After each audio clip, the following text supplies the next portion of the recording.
We must pay homage to him.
Peace, peace, peace. What it is, your brother Tavon Swindle, aka the Orthodox Mormon. Wishing you all peace and blessings. My apologies for that botched intro. I'm using some new programs or whatnot. Hit a button, didn't know what I was hitting. But hopefully it all works out for the presentation or whatnot. So, how are y'all doing out there, fam? Tonight I'm doing this show because, well, there was a good conversation that got taken down on Brian's channel that I wanted to touch on right quick, right? And I wanted to really just plant a flag on something and try to make a point on something. So bear with me, family. I'm using this is my first time I'm doing a presentation out of Canva.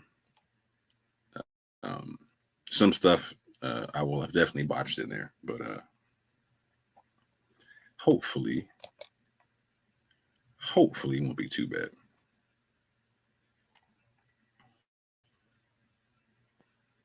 Give me 2 seconds.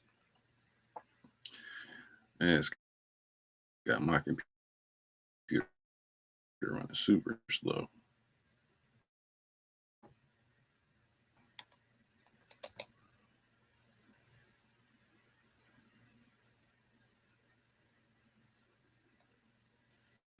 Yeah, you can see it. Okay, cool. So let me go ahead and make this big for y'all so y'all can see this proper like.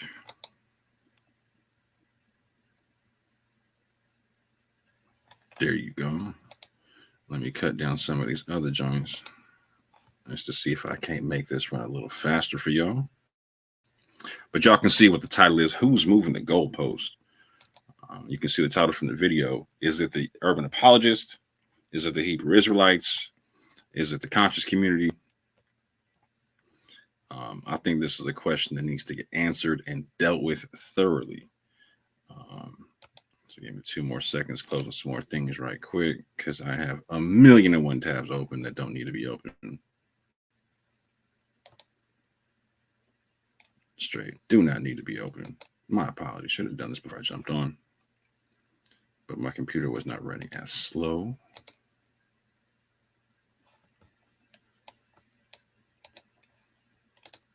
A couple more things and I'll be right on it. Bam.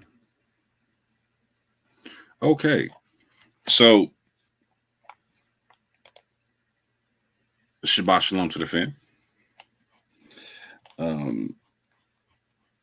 So this is a conversation that I've been hearing come up quite a bit recently about who's moving the goalpost, and it's to me it's getting kind of irritating, and because I've been around for a minute, I've been around this conversation for a long time, since somewhere between 2012 2015 is when I was jumping into them publicly and whatnot. Very little like behind the scenes in 2012, more so publicly in 2015 and whatnot. But I've been around long enough to see a lot of arguments made on a lot of sides. And so I'm just going to go through this from what I know, right? And do my best to answer this question. So first and foremost, I want to give a shout out to Barina and whatnot, because like I said, this conversation was on his channel. And I appreciate him because he lets the tug of war go on his channel. You know what I'm saying? Like, he lets the people come on and do the tug of war publicly and whatnot, so people can see what the arguments are and all that kind of things. I definitely appreciate that, because there's not a lot of platforms that you can have the tug of war on, and when you do so, you get hit from all sides about like, oh, you're playing favorites or whatnot, because most people are making, a lot of people, I'll say, like, are making emotional arguments or whatnot. And so when an actual argument is made, or people are trying to hear both sides or whatnot, then you get called out for favoritism when it may or may not be going on, right? To that end,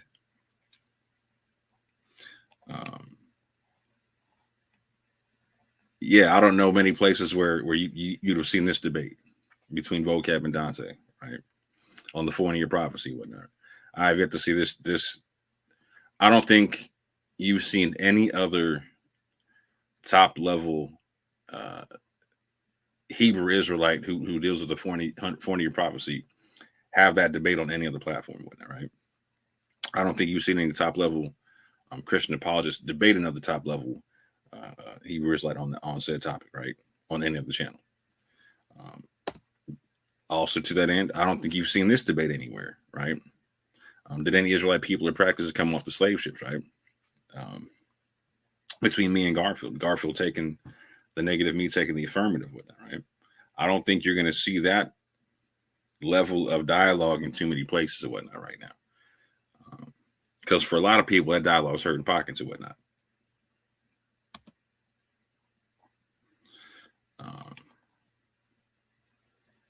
Again, like, so I've been doing this for a minute. I come in from a group, I come with I used to debate on a platform called SVDL. I used to host on a platform called Debate Talk for You. I've debated on multiple platforms, and I've seen a lot of these arguments from a lot of sides, right? When I was dealing with SVDL, I got to see a lot of interesting stuff in that particular group of people, because it's a lot of people in that group. You got Old Testament Israelites, you got New Testament Israelites, Messianic Israelites, you got Islamic Israelites, you got Christians, you got atheists, you got Kemetic people, you got like Aboriginal type people or whatnot. You got all kind of stuff in there, right?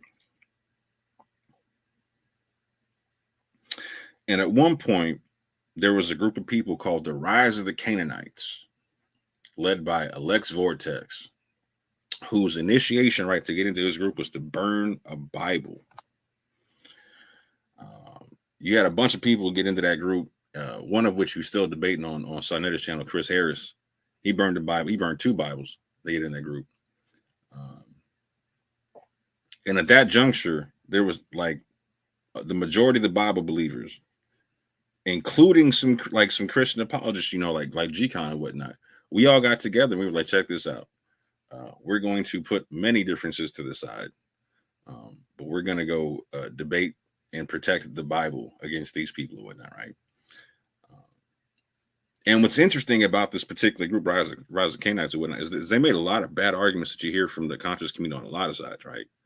One of the reasons why they called themselves Rise of the Canaanites is because they believe that all African Americans are Hamites, and that there could be no genetic diversity, whatnot. And we're here, like, I've heard that bad argument come from Christian apologists. I've heard that bad argument come from conscious community people, etc. Right? We did our best to deal with that kind of stuff. We were dealing with a lot of doctrinal stuff. We were smashing a lot of camp doctrine and whatnot, right? What was interesting about this group is we were trying to do a lot of stuff like that. We were trying to get rid of a lot of bad doctrines and try to recognize the good and whatnot, right? And shout out to we had Christians like Minister Howell and G-Con on the squad. We had myself, we had Anonymous Hebrew, and Elder Yadra. We even had Gideon on there, right? We had my man Yirmiyahu, who was a Torah only Israelite, right? We had a lot of people on there. Young Israel, you know what I'm saying? My man was a oneness believer.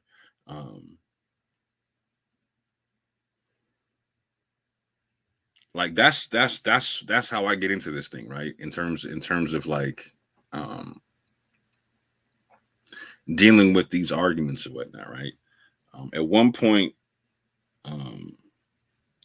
me and a couple of friends of mine in the groups and whatnot, we noticed that there was a lot of big arguments that weren't being taken up by a lot of the communities and whatnot.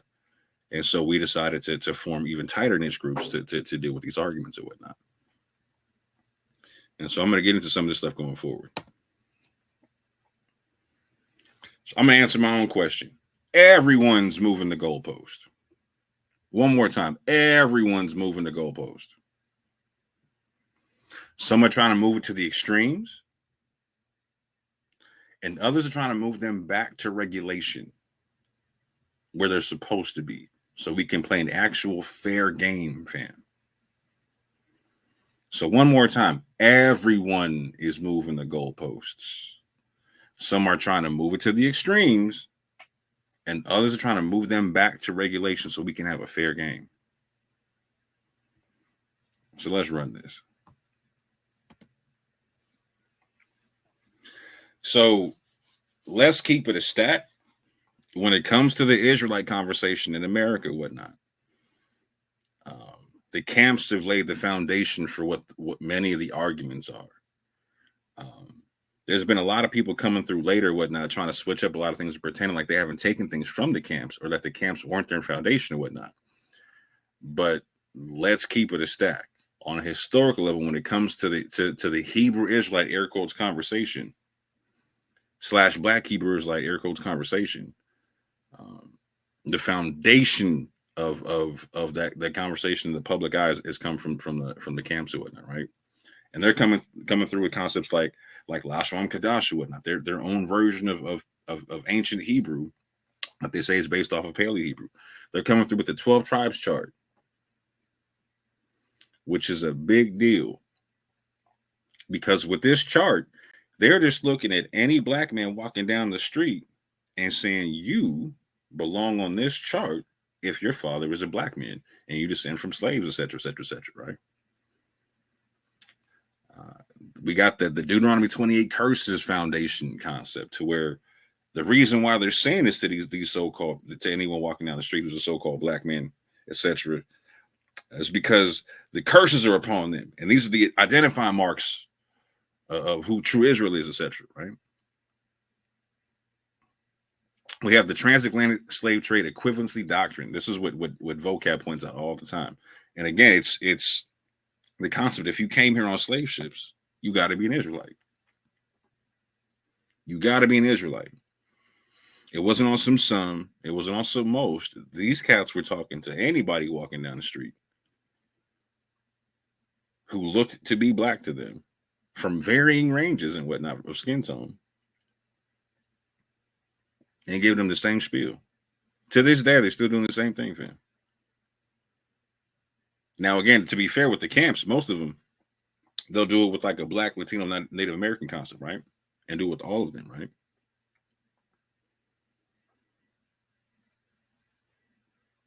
But the concept still remains: is they're picking people based upon phenotype and saying, based upon your phenotype, you look a certain way.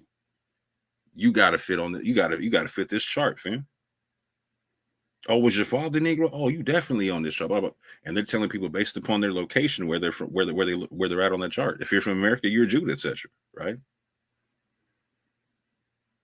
They came out with the Black King James doctrine, the Dirty Hamite doctrine, the "you are what your father is" doctrine, all that, right?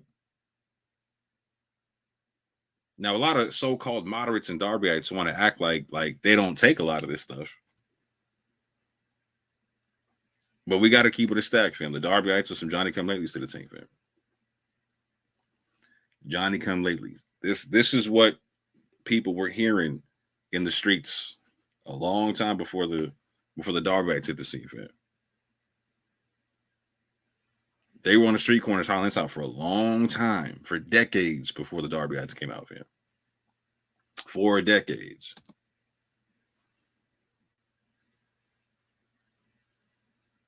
Again, the claim was that any so-called black man walking down the street whose father was black could be found somewhere on the 12 tribes chart. All, not some. Let's understand this. This is one of them moves to the extremes, man. This is moving the goalpost to the extreme. This must be understood at the outset, because a lot of the arguments that people heard from the conscious community and also the urban apologists were based upon this extreme argument. This extreme argument.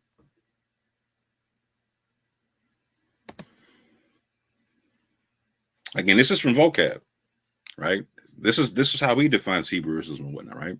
That the minimum key central defining idea says at the least that Black American descendants of slaves are the true genealogical Israelites of the Bible by blood, which has relevancy theologically, soteriologically, and eschatologically.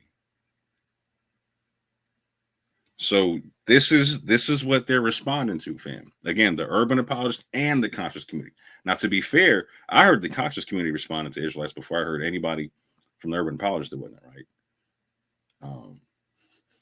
I was watching all that stuff on Sundays and 1-2-5 a long way before I ever saw urban apologists taking care of that stuff or trying to deal with them arguments, etc. Right? And the pushback I was hearing from a lot of these cats was, again, a push to the other extreme, right? That no Jew came off a slave ship a slave, only as hitchhikers, right? I heard somebody, I heard Dante wrongfully accuse the urban apologists of saying this, but this is something that was coming from the urban from the conscious community. This was like Garfield and them saying this stuff. This wasn't the urban apologists, from what I understand, right? That no Jew came on a slave ship only as hitchhikers, right? That, again, Rob Bourne was out there talking about there's no Hebrewisms found with the slaves in America, whatnot. You got people like Garfield and Brother Reggie talking about there's no Torah and Gospels in West Africa. And then you had Garfield saying some really extreme stuff, which I thought was extremely interesting, right? He has this in his book. Like, if there's no Exodus, there's no biblical religion. Like, my man took a step over the Israelites and took a shot at the whole Bible. The whole Bible. To which a brother of mine tried to address directly, but I'll get into that in a second and whatnot, right? But this is like the responses coming back from the conscious community, because they're being like, and again, I don't even beef with a lot of this stuff, right? In understanding that they're responding to an extreme claim, right? typically extreme claims are going to get an extreme response to it, right? Which is the whole point of me making this video, because we got to slow down and use a level head with a lot of this stuff. And so this is what I mean. I personally think that people like Garfield can be a positive force in that they are skeptical of religious people making historical claims and rightly asks for proof to substantiate said claims, right? I don't think that there's anything wrong with that. If he did it, or somebody from the urban apologists did the same thing, like if I'm making a historical claim and you ask me for proof, I got no beef with that, right? But herein lies the issue, fam. Where people like Garfield go off is when they reject the proof that they ask for and begin entering the realm of being a cynic versus a skeptic. Then we aren't having a dialogue in good faith, right? So if everybody's being extreme on all sides or whatnot, there's no good faith conversation. And if we're not having a good faith conversation, it's just propaganda at that juncture, fam. It's just propaganda on either side. So here's some of the extreme responses coming back from the urban apologists that I was hearing, right? As a matter of fact, like, so my very first interaction with vocab alone is about this concept here, right? African Americans don't descend from Moors, right? African Americans don't descend from Jews. Well, let me touch on the first two right quick. So what's the Moors and the Jews thing, right? Like, so in the conscious community, you have people who are Kemetic, who believe in Egyptian concepts. You have people who are Moorish. They deal with like the concepts of Noble Drew Ali and the Moorish Science Temple of America, and they believe they descend from Moors. You have Israelites who believe they descend from Israelites, et cetera, et cetera, et cetera, right? Now, I was stipulating on Bryn's channel that there was a lot of knee-jerk arguments being made that there wasn't a whole bunch of historical research being done on the arguments either side. It was just being assumed that since they were being made by unlearned people, that the arguments were kind of wrong and whatnot, right? And so let me finish reading this out and get into some of this. But on the outset, there's I can kind of understand some of that mindset, because you had people making claims off of lookership and very, very bad scholarship, right? And so for a lot of people, like the BHI seemed like they were like low-hanging fruit when it came to scholarship. I'm gonna keep it a stack. Like the urban apologists thought that the BHI were easy money, that they were making all kind of videos concerning them, debating them all day. The urban apologists, the same way. Conscious community urban apologists did the same thing with the BHI. Saw them as low-hanging fruit scholastically, and used them to try to get paid on a lot of stuff, as far as I'm concerned, right? That's what I saw, right? I still see it. If you want to be an urban apologist today, you got to do a few things. You got to talk about Islam. You got to talk about the Trinity. You got to talk about, or excuse me, if you want to be a Christian apologist, you got to talk about Islam. You got to talk about Trinity, and you better have the Hebrew Israelites somewhere on your list, fam. You can't do it without having them on your list somewhere. They got to be there to round out your viewership or whatnot. Other claims that were being made: genetic Jews carry the CMH JP58, and African Americans don't. West Africa was genetically isolated. That the people have been there and only been there and haven't come in from nowhere else. This was one of the same arguments we heard from the conscious community, right? That West Africa was isolated. Y'all want to be Jews so bad, etc. Y'all need more so bad. You want to be Egyptian so bad, and West Africa was isolated. We didn't get them kind of migrations and whatnot. I also heard this again I heard this one recently, which kind of shook me because I hadn't heard it in a long time. But again, I heard vocab talk about there was no Hebrew Torah in West Africa, reminding me of Garfield and Brother Reggie talking about the same concept. There being no Torah, no Gospels in West Africa, right? And last but not least, people are just ashamed of being African, meaning that trying to pick up a Semitic culture is in some way, shape, or form evidence of people being ashamed of where they come from and trying to appropriate other people's cultures, i.e., arguing that West Africa is a monolith and that there were no migrations from Semitic cultures into West Africa. These are the arguments that I'm hearing coming back from the urban apologists at these extreme arguments coming from the BHI, etc., coming from the camps in particular, right?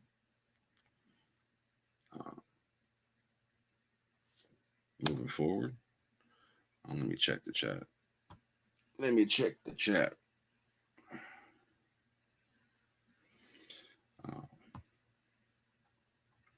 Now, let me give credit where credit's due, because we're living in a different day and time now, right? So when there's not a lot of scholarship on the scene, I can be forgiving about people making a lot of mistakes and whatnot, right? For people who were believing that they actually had some kind of Hebrew descent or connection in their lineage or whatnot, like from the 90s to the late 2000s and whatnot, fam, like there was a lot of bad arguments being made, a lot of people reaching and whatnot, right? And a lot of just a lot of pseudo stuff going on, right? But there's been a lot more stuff coming out in terms of genetics, other people deciding to do more research, right? And people expanding their worldview to the point where now they can answer a lot of questions. Now that they can fill in a lot of gaps or whatnot, right? As African Americans or whatnot, on a big level, as a group of people, we're like orphans who don't know where we come from. And it's 100% right for us to ask the question, where do we come from, etc. Right? It's 100% right to do that, right? And where I agree with urban apologists is that you don't want to misappropriate someone else's culture just to fill in that hole, right? But where I disagree with the urban apologists is them trying to force fit that hole with something unfactual, right? So telling me that West Africa is a monolith is definitely not factual. Telling me that we were only in West Africa and didn't have migrations from other places, that's definitely not factual. And so shout out to people like Dr. Vince Bantu, who did a lot of study on Christianity in Africa and does great presentations on Christianity in North Africa, in Egypt, in East Africa, etc. But also started studying Christianity going into West Africa and found that in some Arabic sources, there was a mention of a pre-colonial West African Christianity or Christian presence in pre-colonial West Africa.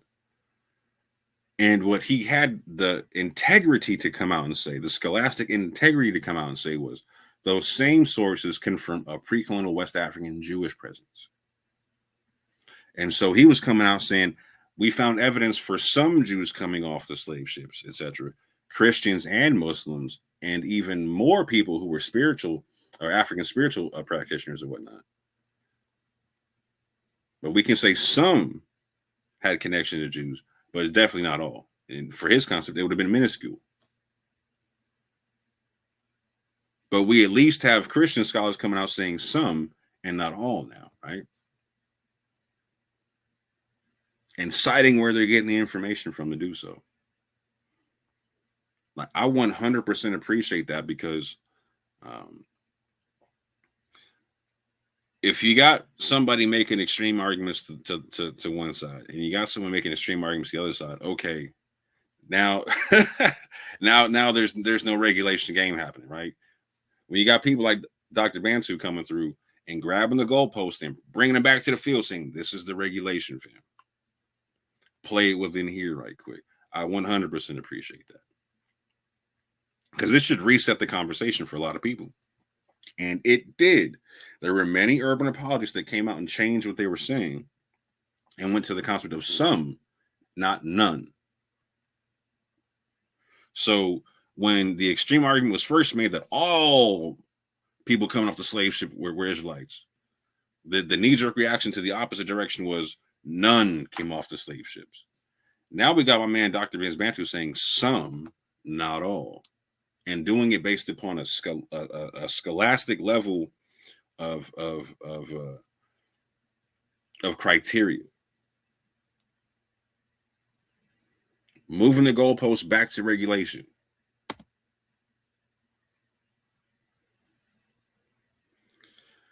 And even after said goalposts were moved to regulation, we had certain urban apologists that wanted to come through and try to yank them goalposts back to the extreme and whatnot.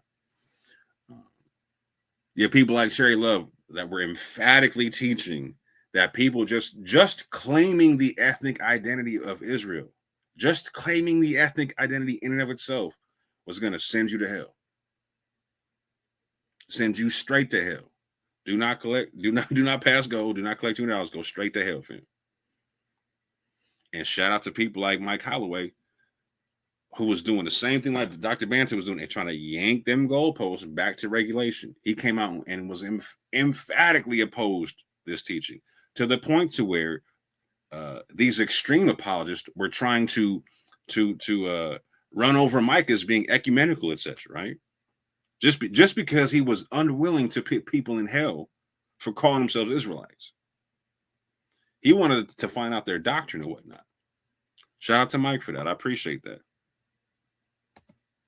A lot of people appreciated that.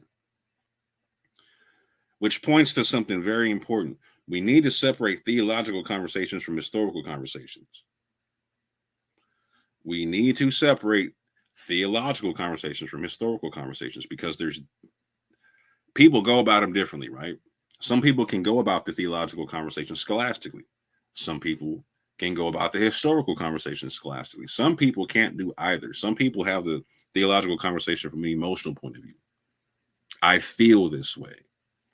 Some people have the historical conversation from that concept. I feel this way. And it's hard to have a good scholastic conversation going through the facts and whatnot. But here's what we also need to do. We also need to separate theological conversations from identity conversations.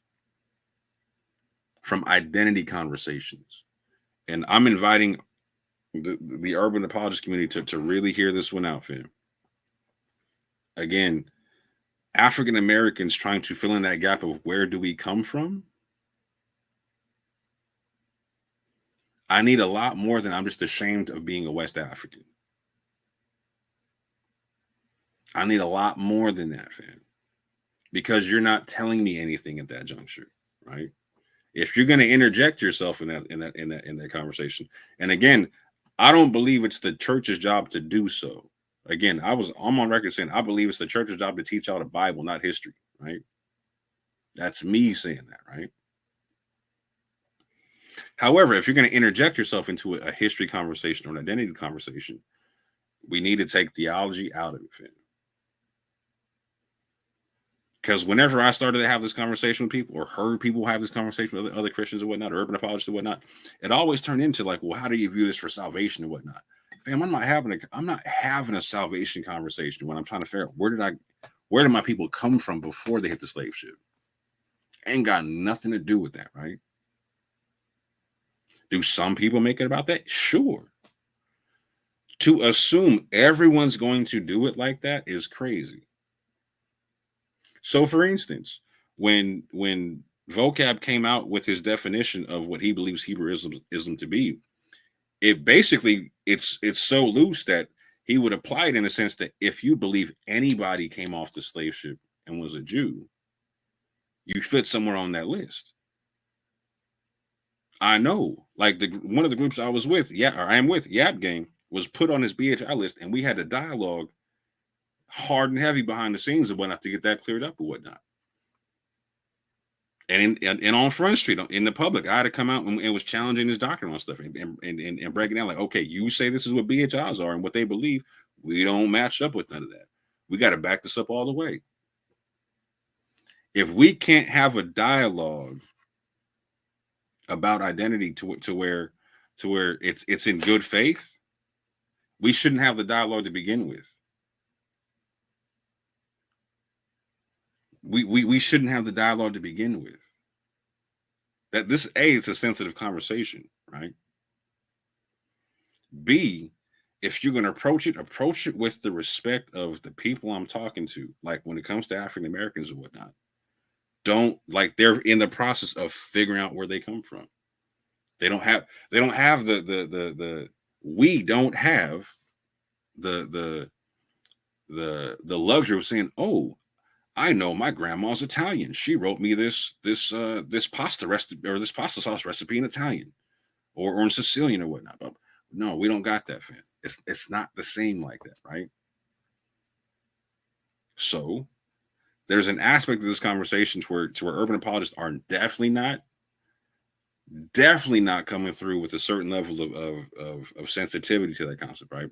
But on the other hand, I'm not mad at certain levels of the verboseness because you got people emphatically making identity claims to the extreme on the other end that they cannot prove, i.e., uh, for instance, African Americans are the real Sephardic Jews, and light skinned Sephardic Jews are fake, or black people are the real Jews, and Ashkenazi Jews are fake, etc. Like those are extreme claims, man.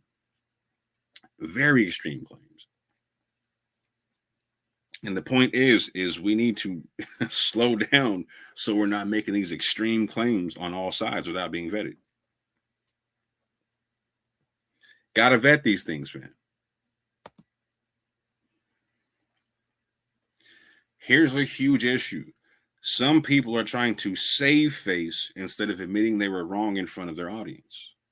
They've been saying one thing for years. For years. On either side, i.e., everyone came off a slave, i.e., no one came off, or every slave that came off the slave ship was an Israelite, i.e., no slave that came off the slave ship was an Israelite. These are extreme claims being made for years or whatnot, right? Some people don't want to change their concept. But these same people are cutting their nose to spite their face. Why is that? Because God is no respecter of persons, fam. Who are you telling this story for? For your audience or for the God you say you believe in? On either side, I'm asking that question.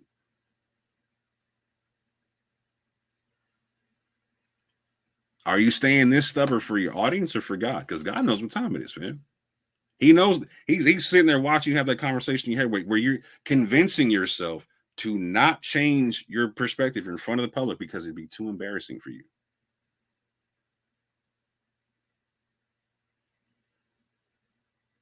Again, on either side, God is no respecter of persons, fam. Your arms are too short to box with God, fam.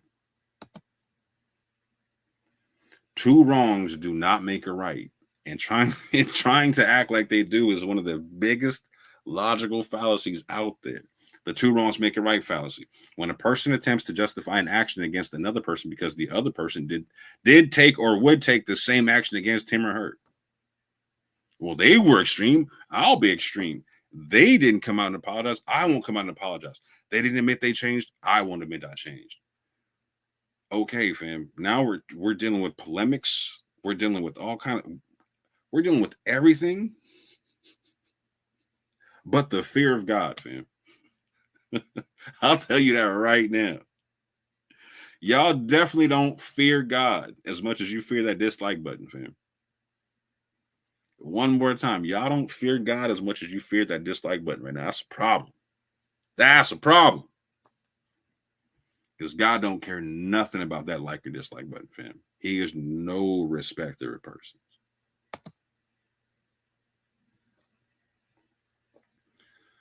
So we also we hit the age of like the Israelite scholars, right? Um, People who were trying to come out and give better scholastic arguments to what was initially being laid out by the camps, etc. Right? Now, I got a lot of respect for these brothers because they were so people like Divine Prospect and Zionists, etc. Like they've done mountains of research, right? Um, and they were doing it before a lot of people were doing it in terms of like trying to do so on a scholastic level, right? You can watch Divine Prospect give a 5-hour presentation on something and recognize, okay, my man put in a lot of work. And he's telling you this stuff off the top of his head. So he's not reading someone else's research. He's definitely telling you his own research. Zion Lex, the same thing, can talk to you all day about this stuff, and it's off the top of his head. So he's not going through someone else's research. He's going through his own research, right? Mad respect to that, right? However, even in that regard, there's been a lot of pseudo arguments made that are still connected to certain emotional arguments that were being made in the past and whatnot, right? And so I try to talk to both these brothers about this stuff, right? Zion Lex, I hope to God we can get together again and actually work that conversation out, because it saddened me that we weren't able to make that happen and whatnot after you came on my show and whatnot, because I was hoping we could clear up a lot of bad arguments. Divine Prospect, a lot of the same thing. I've been trying to interview him and whatnot, and was getting the whole have your people call my people run around for a long time, because I was trying to correct a lot of bad arguments that you see here, like, so, and try to help them with it, right? Like, so a lot of stuff I do behind the scenes, fam. Like, I'm not trying to I'm not trying to get my name out there like that, right? But these highly intelligent brothers, we're still getting caught up in non-scholastic arguments and whatnot, right? Like, one brother was claiming his haplogroup was R1b and also T and also haplogroup E, which is not physically possible in the realm of genetics. Now, is genetics his forte? No, but I've heard him speak enough about genetics for him to know that this is not the case, and that this should get cleared up on a scholastic level. He should come out and say, you know what, fam, I misspoke on these things. Here's my actual haplogroup. The other brother claims to know for a fact to be a descendant of Abraham based upon DNA we don't have yet. DNA we don't have yet.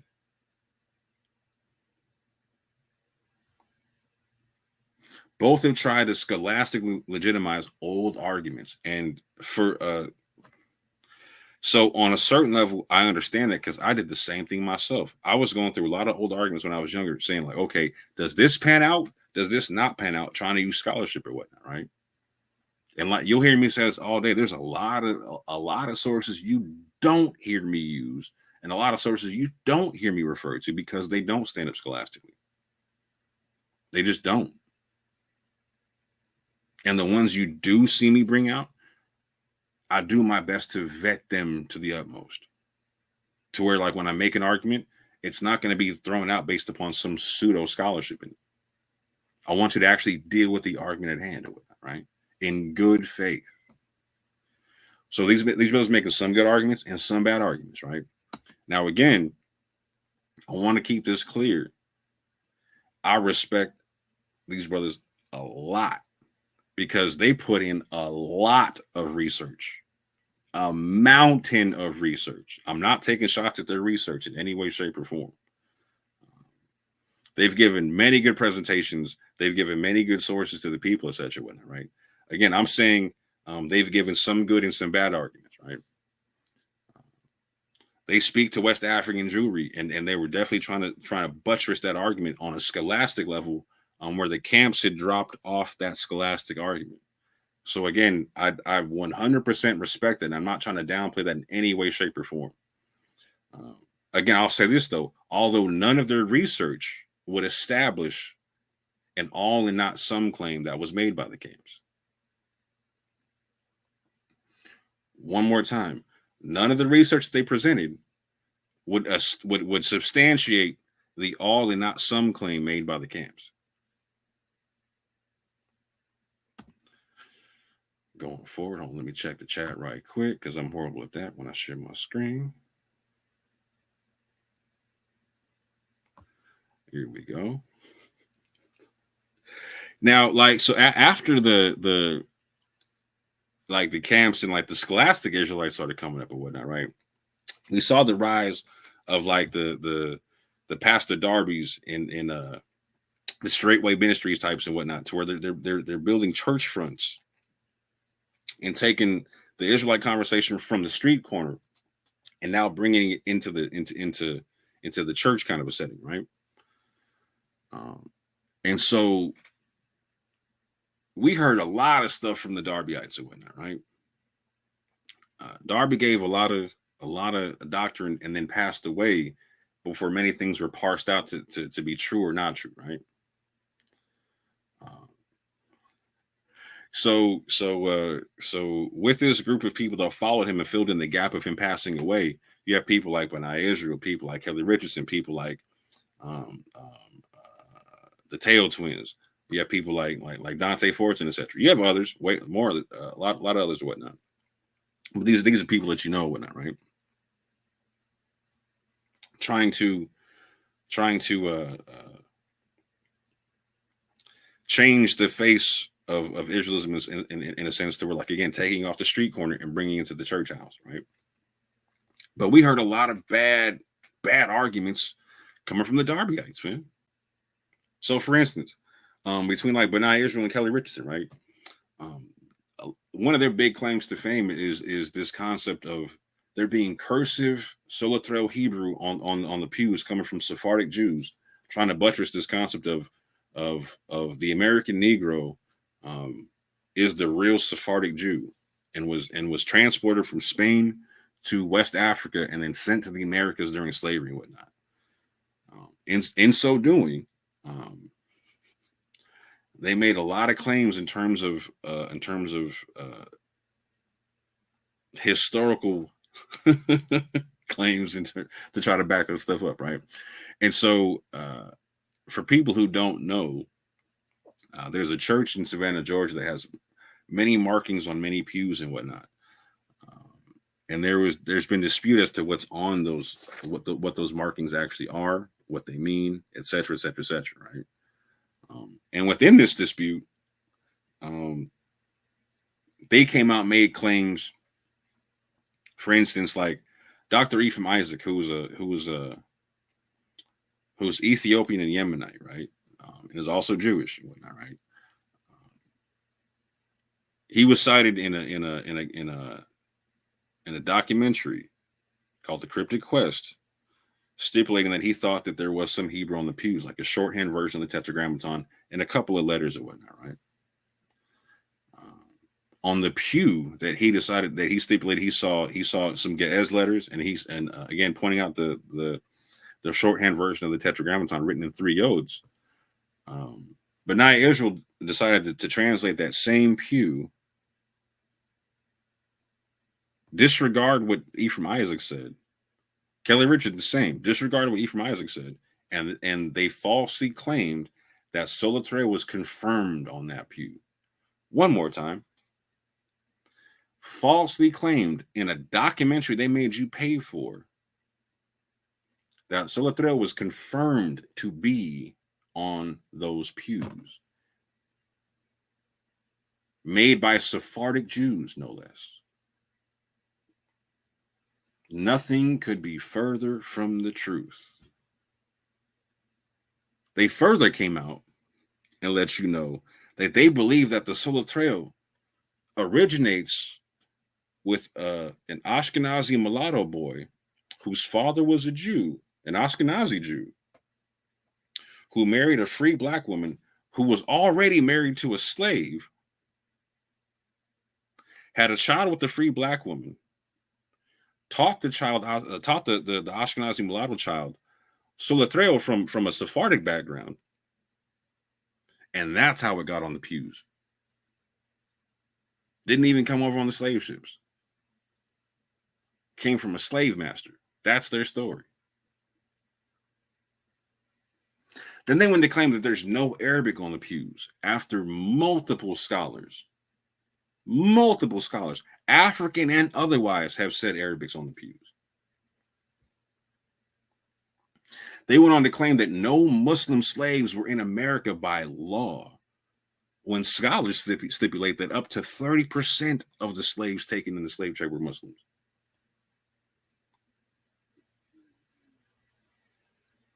Also make the claim, again, this is the straight Darbyite concept, that E1B1A is the Israelite haplogroup. Darby was out here claiming that all African Americans were E1B1A, male and female, fam. And that's not even possible. But again, making the extreme all, not some claim. And it's verifiably false. It's verifiably false. At least 2/3 of African American males are not E1B1A, and every single African American female is not E1B1A. They don't carry that they don't carry that chromosome for that. Man. Again, coming off the camps, they're claiming like remixing the thing, right? The camp said that the African American on the tribe chart is Judah. Now the Darbyites, they do the same thing, but they leave the 12 tribe chart alone. They try to figure out some way to make everybody Judah without touching the tribes chart. People like Kelly Richardson still deal with the Lashon Kadash and whatnot. They call it ancient Hebrew.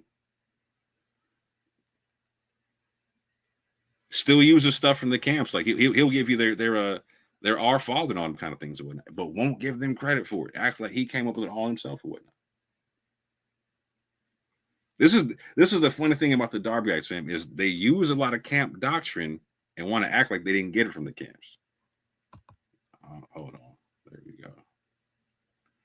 Hold up. Make sure everything's working proper. Hit a button and everything started tripping. Oh, we still good. We still good.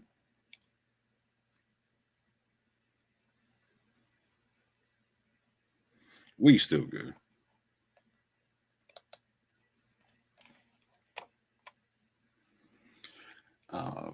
They came through with the Yahya Ben Negro doctrine, right? Again, trying to buttress this concept that African Americans are the true Sephardic Jews that didn't get to West Africa until after being expelled from Spain. Like, this is ridiculousness on his face, and all this stuff has been disproven. Horrible arguments. And again, I've talked to Benaiah on air. I've talked to Kelly on the phone behind the scenes for hours and whatnot, fam.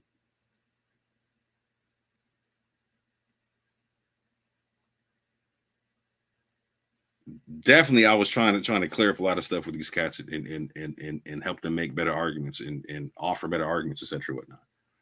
But again, these are players who weren't trying to move the goalposts back to regulation. They're trying to take it to the extremes, fam.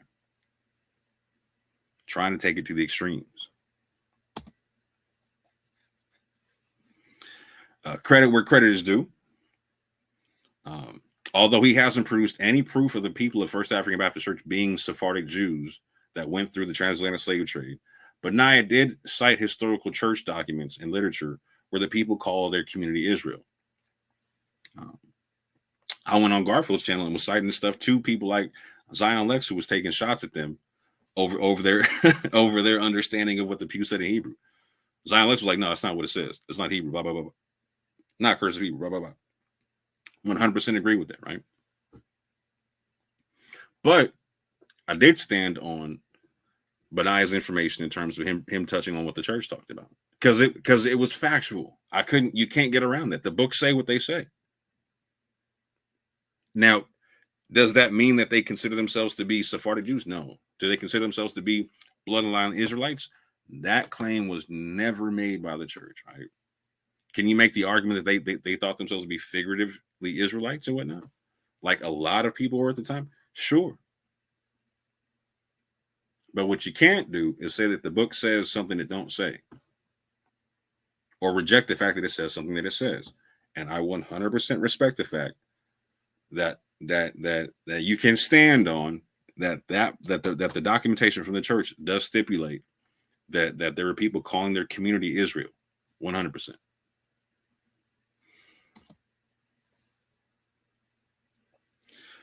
Going on to some other Darbyites, like, oh fam, we started getting stuff like the whole Nephilim doctrine. This is pretty much universal, that there's some form of Nephilim doctrine to where the intermixing between the fallen angels and human beings and other creatures created giants and created other people and somehow created Europeans and whatnot, right?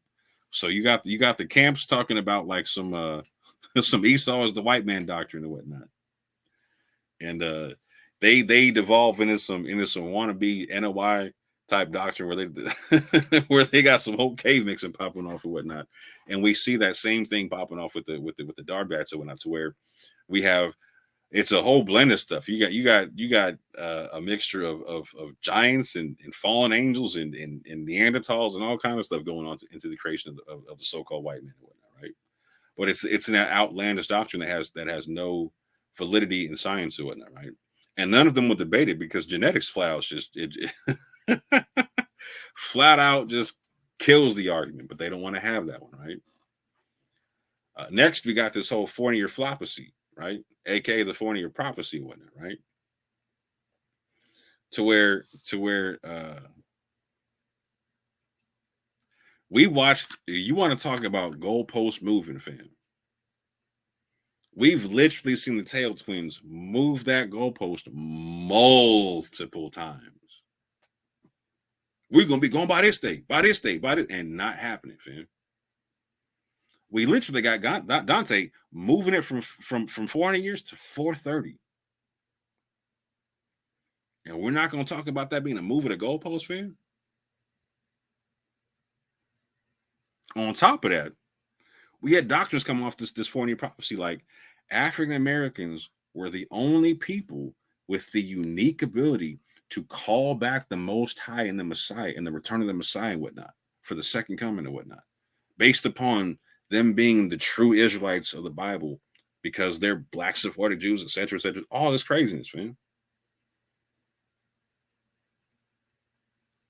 None of that came to pass.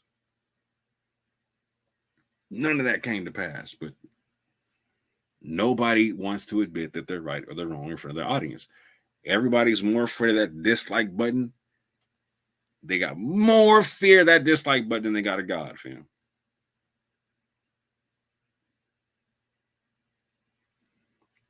More fear of the dislike button than they got a God. Craziness.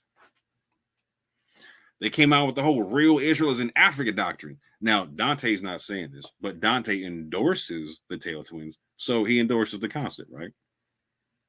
That was the Tail Twins concept. It's still their concept, right? You got these people coming out with fake maps and all kind of stuff, trying to prove this concept.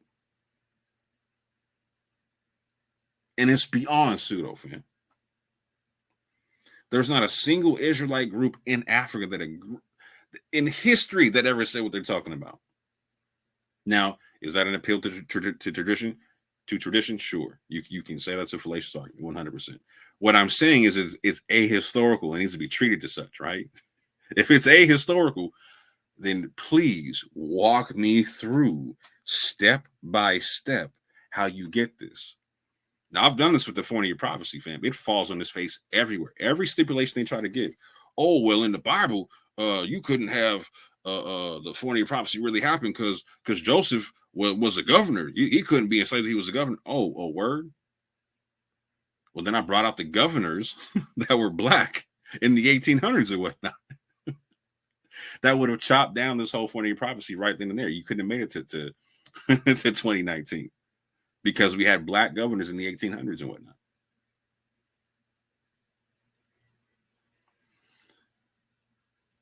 And there's many more reasons why the floppacy falls on his face.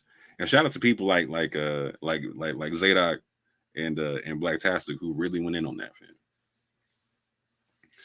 Fam, they come out here trying to tell you that kumbaya is a Hebrew phrase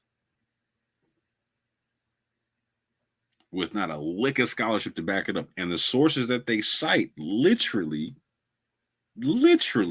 disprove the argument that they're making.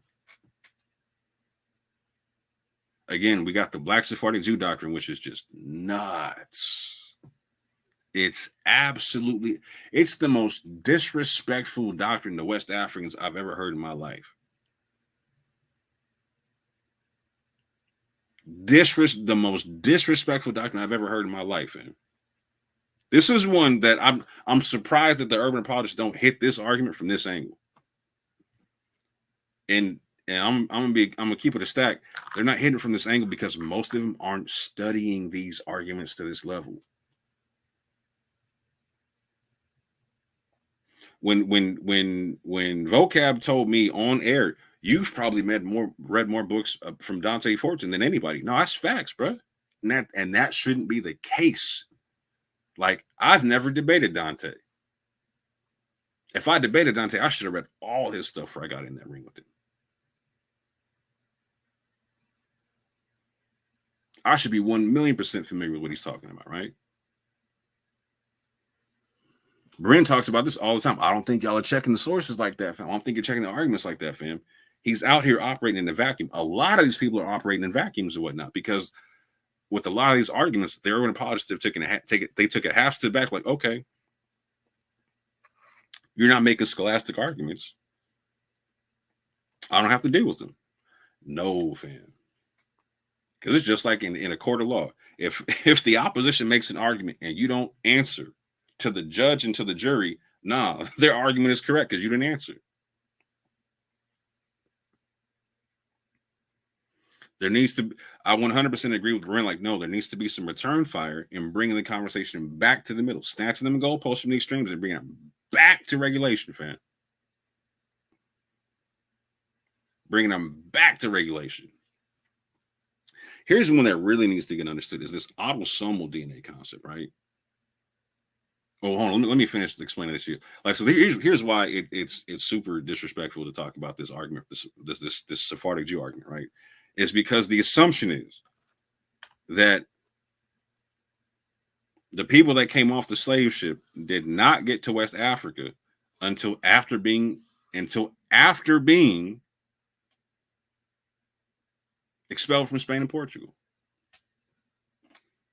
So we had the urban apologist and the conscious community making the return argument from the BHI, saying that, like, no, we was always in West Africa.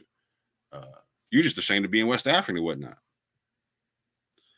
Now, for some people with the dirty Hamite doctrine, like, that was true. For a lot of people, they were coming out saying no. Like, a lot of the like, when I came on the scene, a lot of the Messianic Israelites were like, no, I got no issue with connecting to Africa and whatnot.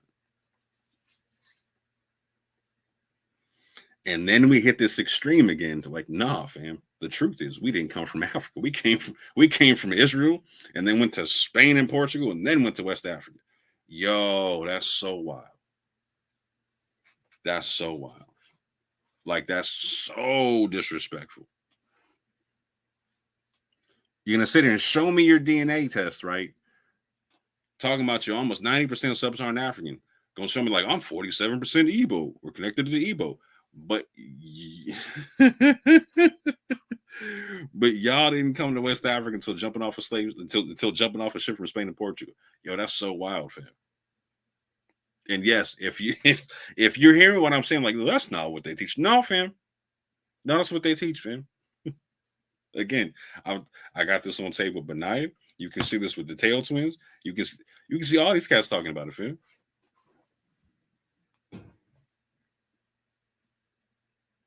And then they came out with this autosomal Israelite doctrine, fam, because they were recognizing, after getting pushback on some DNA conversations. Because, again, I will admit this. So the UA was definitely come out saying, prove that you're an Israelite by DNA. They were definitely saying that at one point. And so people started getting DNA tests. And some people were trying to prove this thing out. And you know what they found out, fam, is that, you know what, not all of us come from the same place. And we have different haplogroups. And some of us have African haplogroups. Some of us have European haplogroups, etc. Some of us have Native American haplogroups and whatnot. But we're not a monolith. We're not homogenous. And so what did they do? To uplift their skin doctrine and put it on a pedestal farther than what they put. Again, they lift up the skin doctrine more than they lift up Christ, more than lift up the Messiah, more than lift up God, fam. Period.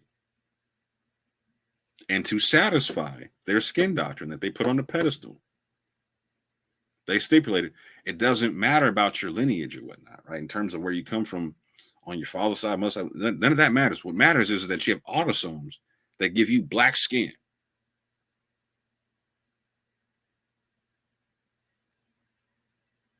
And then have the nerve to try to exclude people who didn't have them autosomes, no matter what their lineage was. no matter what their lineage was. Utterly ridiculous. 100% skin doctrine. Cherry Love was right.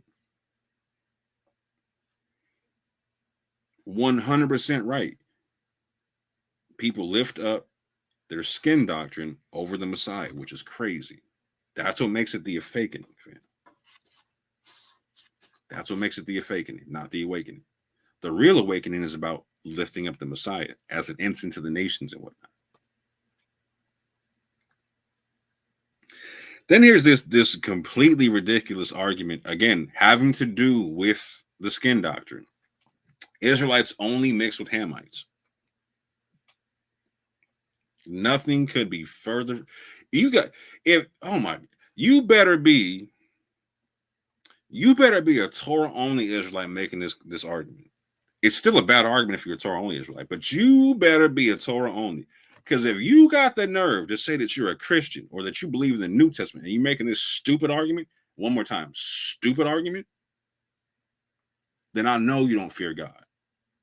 And you are a liar and the truth is not in you, fam. Because there's a whole section, like literally one of the beefs in the New Testament, right, is about circumcision and whatnot, right? You will literally have your mans, Paul, an Israelite, having his man's Timotheus, who's half. His mother is a Jew, his father is a Greek. One more time, not an Egyptian, not a Canaanite, but a Greek. And he gets circumcised as a grown man because he was not raised an Israelite, because his father was Greek.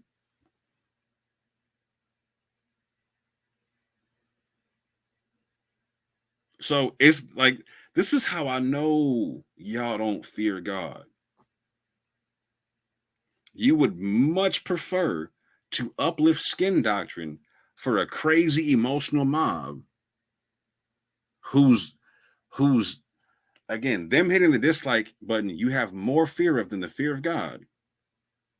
You would prefer to lift up skin doctrine for these people to snip at like red meat versus tell them the truth from the book that you say you believe in. I don't care what side you're on, fam. Like, that's God's no respecter of persons. He's not going to look at that and respect that, fam. How would you expect him to? Break that down for me. What aspect of the Bible makes you believe this is cool? Oh, do you believe that you can lie to Gentiles like Sakari does? Is that what that is? Do you believe it's okay to lie to Gentiles, fam?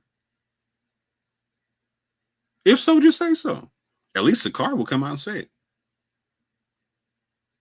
At least Sakari will come out and say it, fam.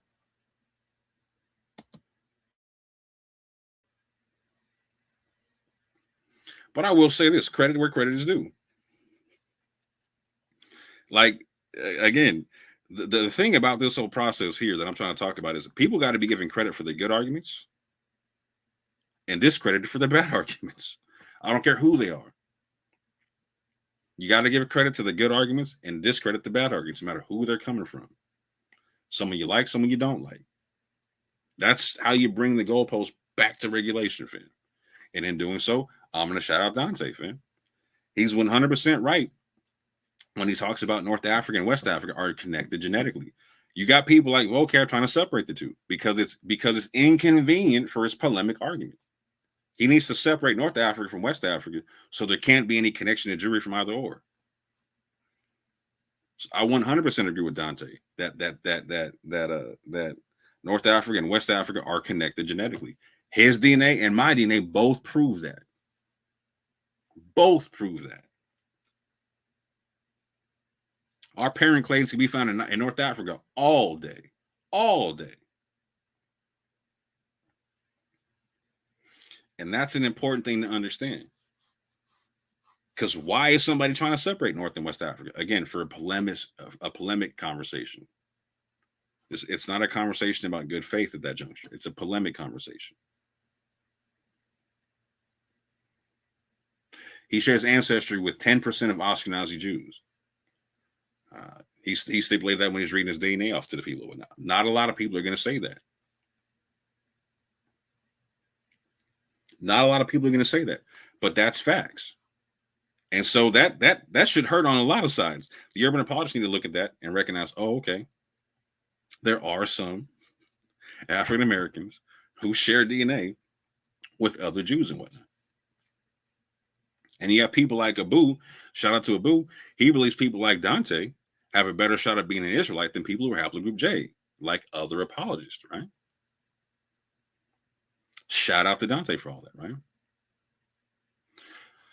He's correct when he says there could be a mixture of Hebrew or Arabic on the pews because some West Africans spoke a mixture of Maghrebi Arabic, Hebrew, and Patois. He's one, like, I appreciate him for saying that, because that goes against what other people like Benai Israel and Pastor Kelly talk about, that there can't be any Arabic on the pews. He's going, like, Dante actually went back to a source talking about people in West Africa, like the Imo Yoquaim in southern Nigeria, who again they said they came from Morocco. They were dealing with a mixed language of Maghrebi Arabic, Hebrew, and Patois. So he was saying, based upon that it makes sense that you should be able, you can see both on the pews, Hebrew and Arabic and whatnot, right? No, shout out to Dante for that. That's what's up, and I appreciate that. Like I said, this isn't a hate fest on either side. This is about trying to yank the goalpost back to regulation so we can have a fair game, fam. A fair game.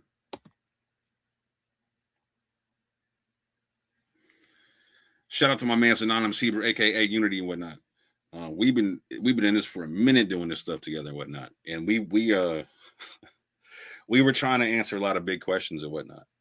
Like, so when people like Garfield came out and were saying stuff like no Exodus, no biblical religion, Anonymous and I were the only two people to go at him over that. We were the only two. Like, there was, to this day, not a single urban apologist has gone at Garfield over his claim that if you can't prove the Exodus, you can't prove the Bible. You can't prove the Bible. I will be giving a full presentation, hopefully later on this weekend, breaking down our claims on the Exodus, and at least mine. I don't have all of Anonymous's documented or whatnot, because I know he's done more research than what I have on file or whatnot. But I can give a brief overview at the very least. But yeah, 100%. I've never seen an urban apologist attack that in any way, shape, or form, or take up that argument. And definitely not with the same vigor that they've taken up any argument against Hebrew Israelites. That needs to be noted, fam. That needs to be noted. Like, there's special attention being paid to the Hebrew Israelites and not towards people like Garfield who make them arguments against the Bible, right? Now, I got no beef with Garfield. Let's get this straight, right? I would love to sit down with Garfield and actually have this dialogue out in the public and whatnot, right? Break this down. Like, why do you think this is? And why do you think this isn't? Etc. But to date, Anonymous and I, we stand on the fact, or on the claim, that we believe that the Exodus is the Israelite account of the Thera eruption. And it can be scientifically shown to be such, right? We came out and publicly stipulated we believe that there is Hebrew, Arabic, and other African scripts on the pews. All of them. We believe that there's Hebrew, Arabic, and other African scripts on the pews. And we believe that we thought that every pew should be taken on a case-by-case basis, and we should look at all the pews. Now, to that end, every picture that an Anonymous took of the pews is made public, right? Every picture of the pew I've been able to find has been made public. The people talking about, like Pastor Kelly and them, like, they have all the pictures of all the pews. They've only shown you a couple of them, fam. They're trying to act like they're gatekeepers to the thing and whatnot, fam. And for whatever, so they're telling you they got the code to this thing. They got all the pews and whatnot, and for whatever reason, they're keeping all to themselves. How's that uplifting the community? Like, how's it educating the community? Whatnot, fam? Like when I was talking to Pastor Kelly, whatnot, right? I was breaking down how I thought that there was a potentially elaborate, like, again. So me and Anonymous agree, and based upon one of his tour guides, because he went down to the church twice. Anonymous went down to that church twice, fam. Touched them pews with his own hands, fam. Right? Anonymous can read, write Hebrew, whatnot, right? We had these conversations. We're talking the same day he's going down. He's showing me the book. He's showing me his pictures and whatnot, right? Again, 24 images of the pews were put up on my channel. 24 images of the pews, right? The most you're ever going to see on one channel that I've been able to find, right? Why? Because when we heard there was a trade language on there, right? Immediately, me and Anonymous were going into like, how does this play into the Underground Railroad or whatnot, right? Were they using this trade language to help free other slaves and whatnot, right?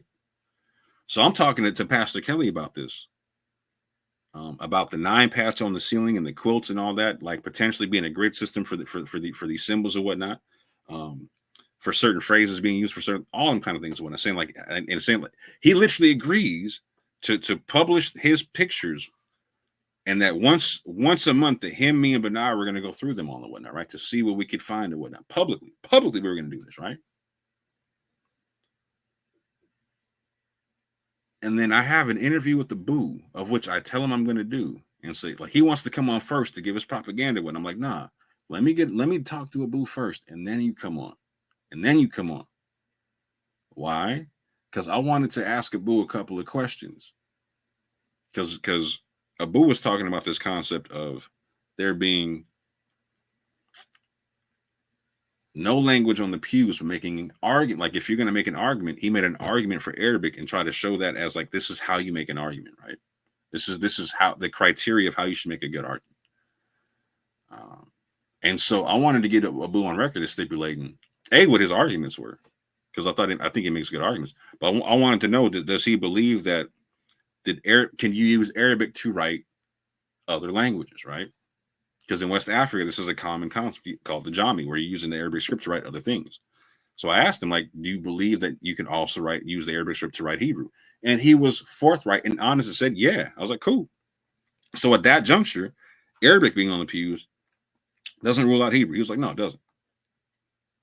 I wanted to have that come out first and then have the conversation with Pastor Kelly so we could have it slowed down. Pastor Kelly didn't want that, though. Nope. Can't be any Arabic on the pews whatsoever. Even if the Arabic is writing out Hebrew, fam. Even if.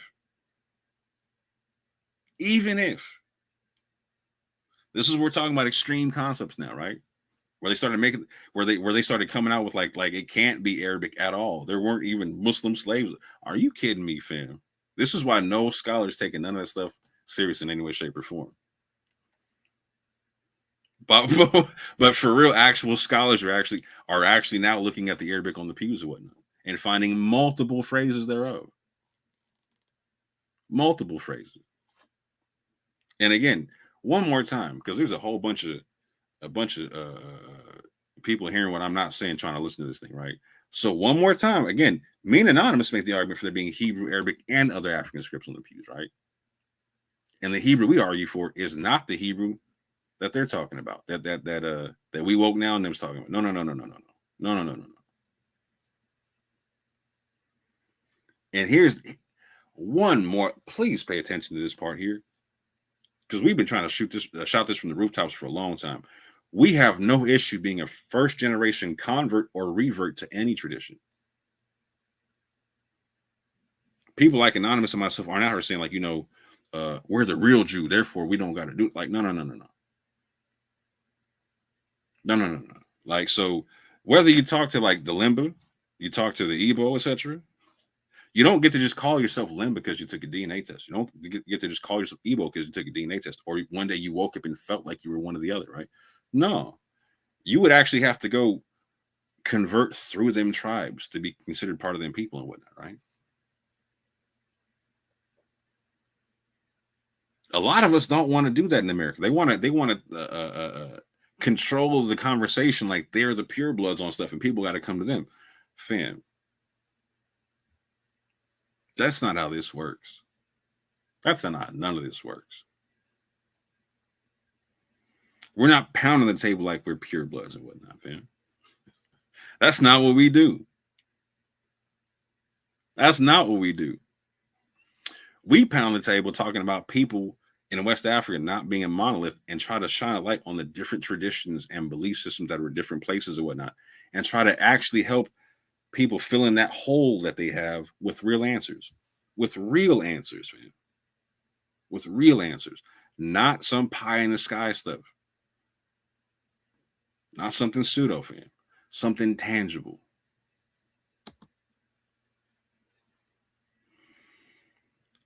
Shout out to the Yap Gang, you know what I'm saying? Hold on, let me check the chat because I've been running my mouth. Yep.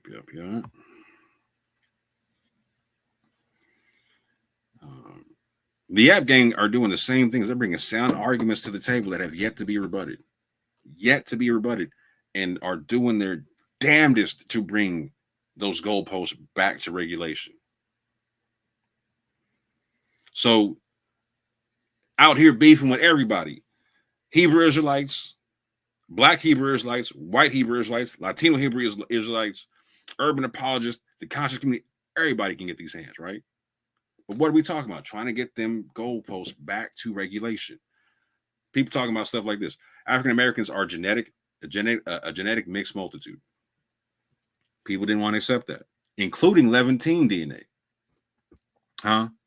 Oh, yeah. David Richards didn't like that one too much. He came out and was like, nah, prove that y'all got connection. All right, cool. Yap Gang came through and was like, check this out. We're not trying to, like, so Damien made two claims. He was trying to come with the BHI. I'm not mad at him for it, but he came through and made an extreme claim. His first thing was that he wanted people to prove that Ashkenazi Jews are fake.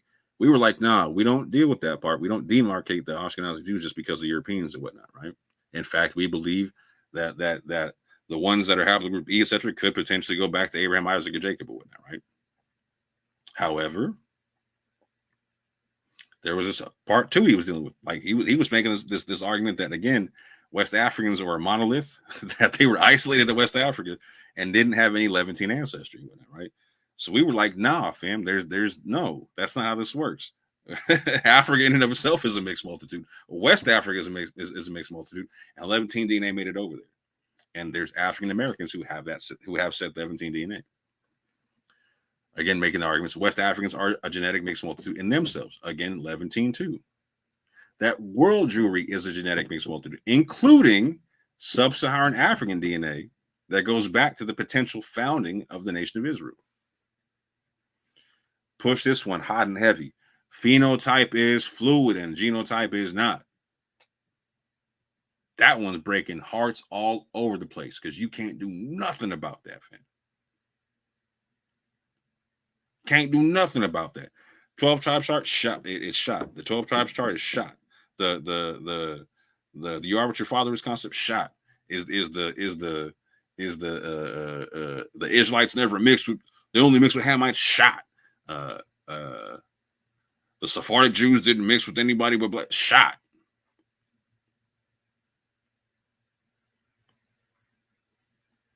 All that is shot. Like I keep telling people, the BHI movement is scholastically dead. It's just they don't know it right now. They got their head chopped off and they walk around like a zombie right now. It'll take a few years, you know what I'm saying, for the body to fall. But on a scholastic level, they got nothing. From the so-called moderate Darbites to the BHI on the corner, fam, it's pseudo from top to bottom in terms of the package they're presenting. One of the things that they're trying to keep people from understanding is that you can trace your ancestry now, somebody who's of African American descent. They like to, we don't know where we come from. We don't have, got you. They got to keep you ignorant to stay in this game, fam.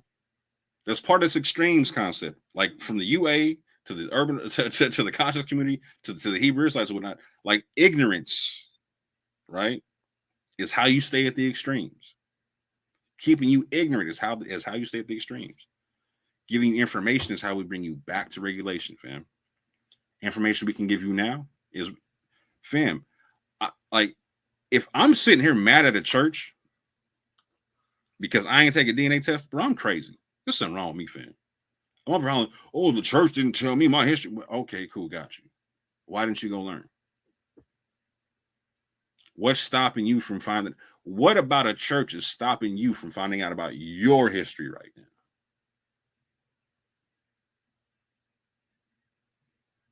How is that happening? Help me understand, man. Yeshua was out here just talking about, hey, challenging Dante to take his big Y DNA test to see if he comes from where he thinks he comes from. I'm saying do the same thing with African ancestry, because we can do that now, fam. We can do that now. We can do that now. And people acting like we can't. It's crazy to me. Crazy to me. I just put my money where my mouth is, right? Yeshua help me get a big Y test. I went cop the African ancestry test or whatnot. Fam, we can do this now. Are they cheap? No. But at the same point in time, if I got the nerve to sell you some $285 pair of shoes, and I'm getting that money because I'm getting you mad at the church for not teaching you history, but I'm not taking a $299 DNA test to find out where I come from in Africa. There's something wrong with that, Phil. There's nothing keeping you from finding out. Particularly if you're the one making the money off the shoes, you're the one slanging the shoes. And you ain't trying to go find out. Yeah, that's suspect, Phil. That's super suspect. We've already seen where people have taken a DNA test and found out that they weren't who they thought they were, and were like trying to downplay the thing so they could still come from their audience and give the same rhetoric without them hitting the dislike button, because they don't fear God. Because they don't fear God.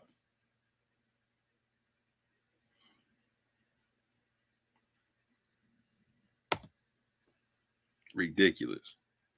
Absolutely ridiculous. Again, credit where credit is due, fam.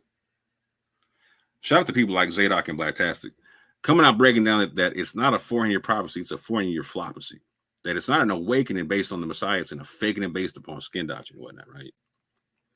Because this is going against the grain for real, for real. They caught all kind of hell for this stuff. All kind of hell for this stuff. Oh, you running with the urban apologists. You selling out your birthright. Y'all out here making all kind of emotional arguments because my G's wanted to come out and be scholastic with the team, fam. And be scholastic with the team. Came out on Bereans and ran down a whole presentation for y'all. Like, no, this is why it's off. And if you think it's on, come on and tell me why you're on with this thing. Because we're breaking down why it's off. And wasn't no one trying to go talk to him about it, but was trying to make videos about them, but didn't want to address them directly.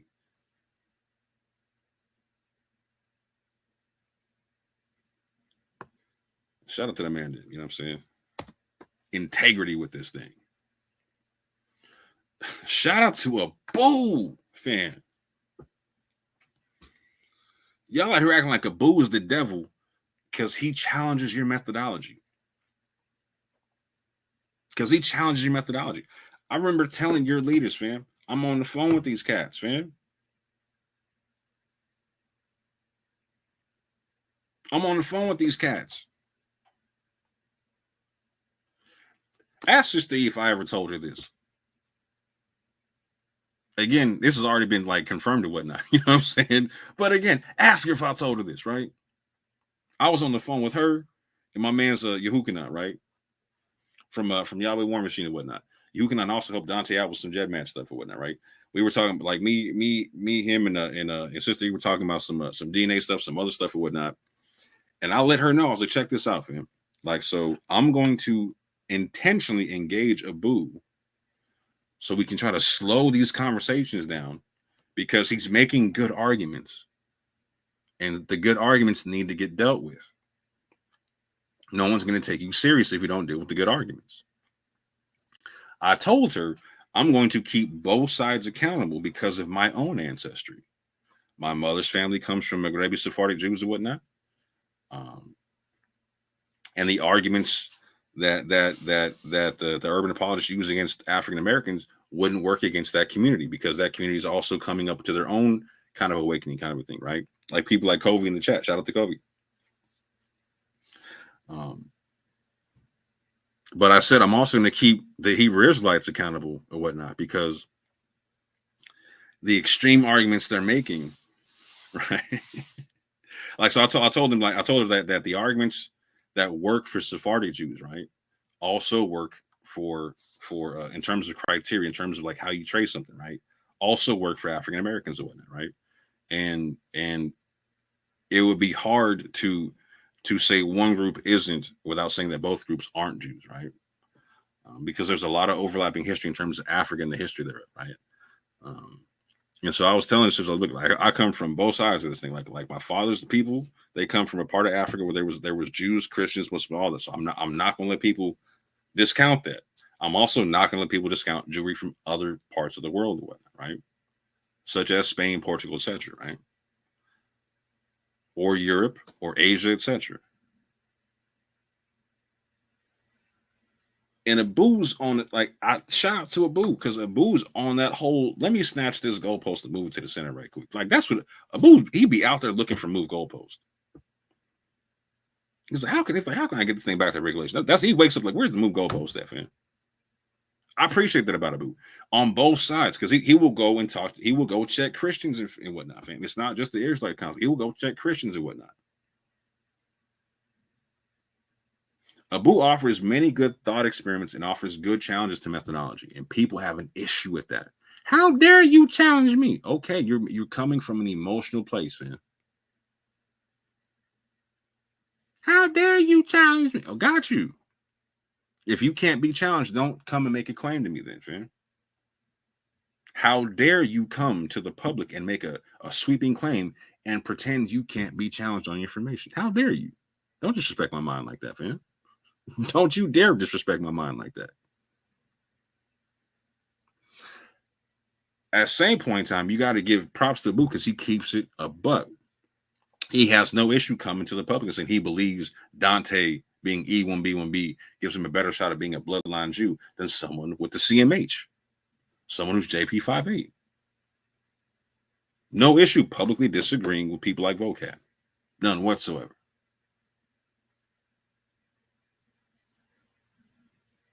There's people on all sides trying to grab these goalposts and move them back to regulation. Shout out to people like Abu. Because Abu will be very honest in giving you evidence that goes against his own positions. What was that? Yeah, no, Abu will help. He will help you try to disprove his thing. What was that? Yeah, this is what honest conversations look like. This is what conversations in good faith actually look like.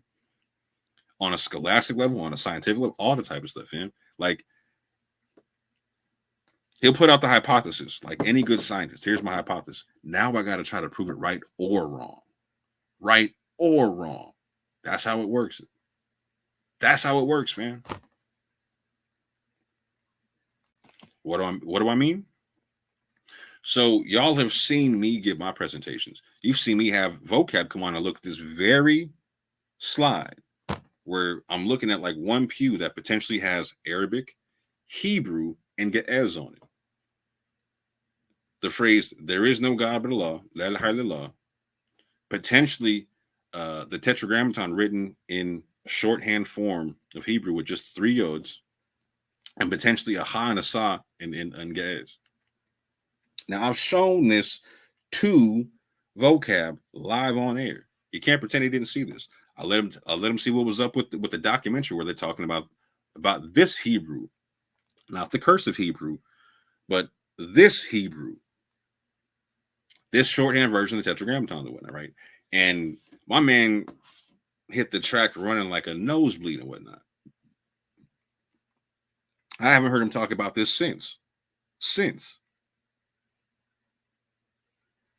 But what I see Abu do, Abu came out and was like, you know what, fam? There's evidence for things like this in the Jewish world. You have people writing shorthand versions of the Tetragrammaton like such. Abu's posting this, right? No one's asking him to do this. Abu's posting this stuff, man. So where's the Hebrew Israelites shouting out Abu for this here? Oh no, they couldn't, because it went against their own narrative. Their narrative wasn't that there was Hebrew on the pews. The narrative was that there was cursive Hebrew on the pews, and that it was Silatreo that came from Sephardic Jews. So if it's just the Tetragrammaton and it's in block Hebrew, oh, that's not helping nobody out. I can't prove that I'm a Sephardic Jew off that. Wait, no. But, bruh, extreme ignorance and nonsense. So let me see if I can explain this to you, fam, in shorthand. So years ago already at this juncture, we could have killed the argument between everybody. Is there Hebrew or Arabic on the pews, etc., whatnot, right? We could have been smashed this argument. And in fact, it is smashed. And the only people propagating the nonsense are the ones propagating the lie. The ones propagating an unsubstantiated lie. There's at least one scholar who is African and Jewish who believes this concept of the yods and gives reasoning for such, right? None whatsoever. There's African scholars from West Africa breaking down the Arabic on the pews and even saying it doesn't have to be written by Muslims, that it could have been written by Christians themselves, because Arabic was the lingua franca of West Africa. But that's not good enough, because it doesn't fit the narrative of it being Silatreo coming from Sephardic Jews and backing up the concept of the African American is the true Sephardic Jew. So we can't have a real conversation about real groundbreaking scholarship, because this would be groundbreaking, fam. Not a single scholar in the world is backing the Silatreo nonsense. And I know, because I've contacted some. Abu knows because he contacted some. They know because they contacted some. And the ones they contacted, Dr. Bina said, please stop using my name in this nonsense. And they still use his name. And refuse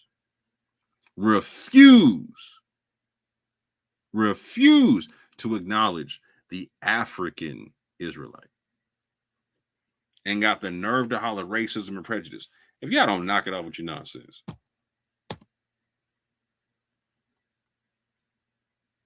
Oh, hold on, let me check my slides right quick. I think my slides are out of order. Let me double check something right quick, fam. Where am I at? What do I got here? This is where I wanted to put this. Hold up. Real-time editing, fam.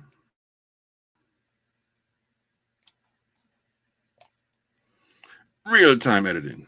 Delete this joint. Go back to it.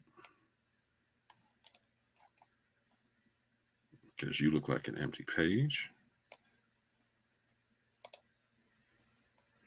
There we go. There we go. Appreciate you for your patience and whatnot.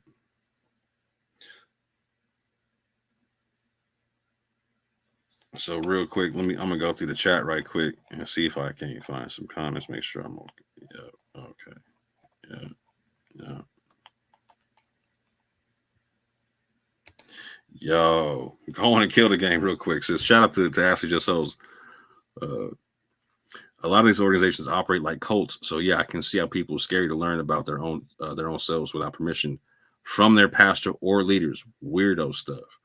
That is so facts. So facts. So we're going to talk about the goalpost shifting and people not acknowledging this stuff on all sides. All sides. This is the whole point of this is to get people to understand this is an all sides conversation. We don't get back to regulation conversation without all sides making recognitions of certain things. Without all sides making recognitions, man. So, for instance, like so with the 12 tribes chart, right? With the camps, they didn't went from keeping it just to the Americas and having the dirty Hamite doctrine to now you got people like IUIC expanding this thing to Africa now and removing the dirty Hamite doctrine. Why? Because it's more financially feasible, fam. Because you get more money when you open up the 12 tribes chart to more places than just America, fam. You don't get to become $150 million, you know what I'm saying? Or as an individual having being worth 150 million like Nathaniel would not, unless you decide to open up stuff to a broader market. They're over in Europe, Africa, Asia, all them things with the 12 tribes chart. And they got to expand stuff within the chart to make it work where they're going.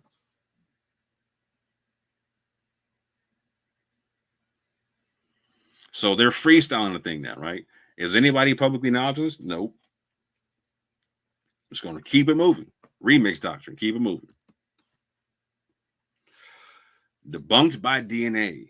The whole 12 tribes chart has been debunked by DNA because their concept was all these people on this chart come from one person. And we have since shown that is not the case, that African Americans have multiple haplogroups, that they have multiple lineages that come from multiple different men, and that they are not a monolith. Debunked by DNA. Again, cursive Hebrew being on the pews in Georgia has been debunked thoroughly. Now, again, don't hear what I'm not saying. I'm not saying Hebrew is not on the pews. I'm saying this cursive soletreo is not on the pews, and that's been thoroughly debunked. And anybody who wants to pretend otherwise, have your mans and them get on the clock with people like me or a boo, and we'll smash the whole nonsense in under 20 minutes. I promise you, in under 20 minutes. Yo, the whole Judah. The Judas Negro DNA concept, right? Being like E1B1A being the DNA of Judah being found in Israel and in Spain and Portugal. False, debunked on his face. Debunked on his face. When Benai Israel was trying to show you a chart breaking down, oh, see, we have E1B1A in Spain and Portugal. Yo, it was there in the 10th, 11th century and literally was showing you a chart with people from the 3rd and 4th century that were R1B, J, E, all like E1B1B, everything but E1B1A. The chart he showed you showed that they were not there in mass and were the minority in the area and weren't there when he said they were supposed to be there. They're supposed to be there since way before. They're supposed to be there since the Babylonian captivity, and didn't show up via the document he showed you until the 10th or 11th century. And there was only one person, and the one person he had didn't even have. So again, they teach that haplogroup L with the females is the Israelite haplogroup on that side. The man that he showed didn't even have haplogroup L on that. He had haplogroup H, I believe. A European females haplogroup. So they again documenting the mixing concept that they say didn't happen.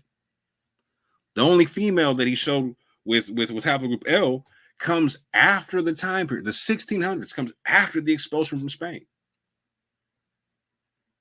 Thoroughly debunked.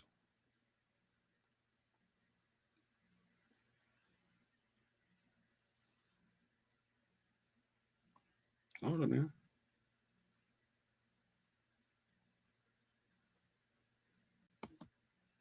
There we go.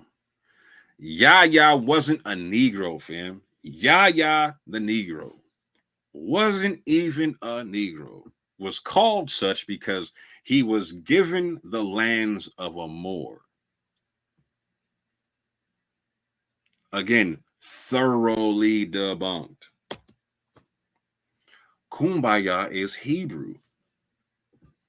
Again, Dante's own sources debunk this concept. But why am I bringing all this stuff up? The point is, people, again, have more fear of the dislike button than they have a God, and they're not willing to say they're wrong in front of their audience, fam. Yap Gang does it all day long, fam. They'll tell you when they're. I just had to put up a disclaimer on a video I was talking about where I was saying that somebody didn't do a presentation on something. I had to go back in the comment section like, nope, sorry, I was wrong. I misspoke. They made this presentation here. Here's the name of the presentation. Here's the all, because that's what we do, fam. Accountability is the name of the game. You don't get right information without accountability, fam. You don't get the right picture without accountability, fam. Who Yacoba falsified the U.S.-centric 400-year prophecy / floppacy multiple times. Well, are you going to hear my man say anything? No. And that's the problem, fam. That's the problem. So let's talk about the conversation changing a little bit, right? And people trying to actually engage this thing, right? So something that I've done and the people that I roll with that we do is we will debate what we believe in. From me to Anonymous to Yeshub to Ebri to everybody we rock with. We will debate what we believe in on the clock. Because if we're wrong, we want to be shown that we're wrong. And we will correct ourselves from there. Sometimes you don't know you're wrong unless you cross swords with somebody who's more right than you. So we've gone in multiple arenas and had these debates and discussions with people and whatnot, right? One of which that I had with Garfield and whatnot on Branch channel. You can see it on my channel here, the full 5.5 hour debate or whatnot, is about the concept of did any Israelite people or practices come off the slave ship and whatnot, right? And so when I had that conversation with him, I said, you know what I'm going to do, fam? I'm going to use your criteria. Whatever you use to prove your thing about yourself, I'm going to use the same thing for me. You don't get to ask me for proof that you don't have to provide yourself, right?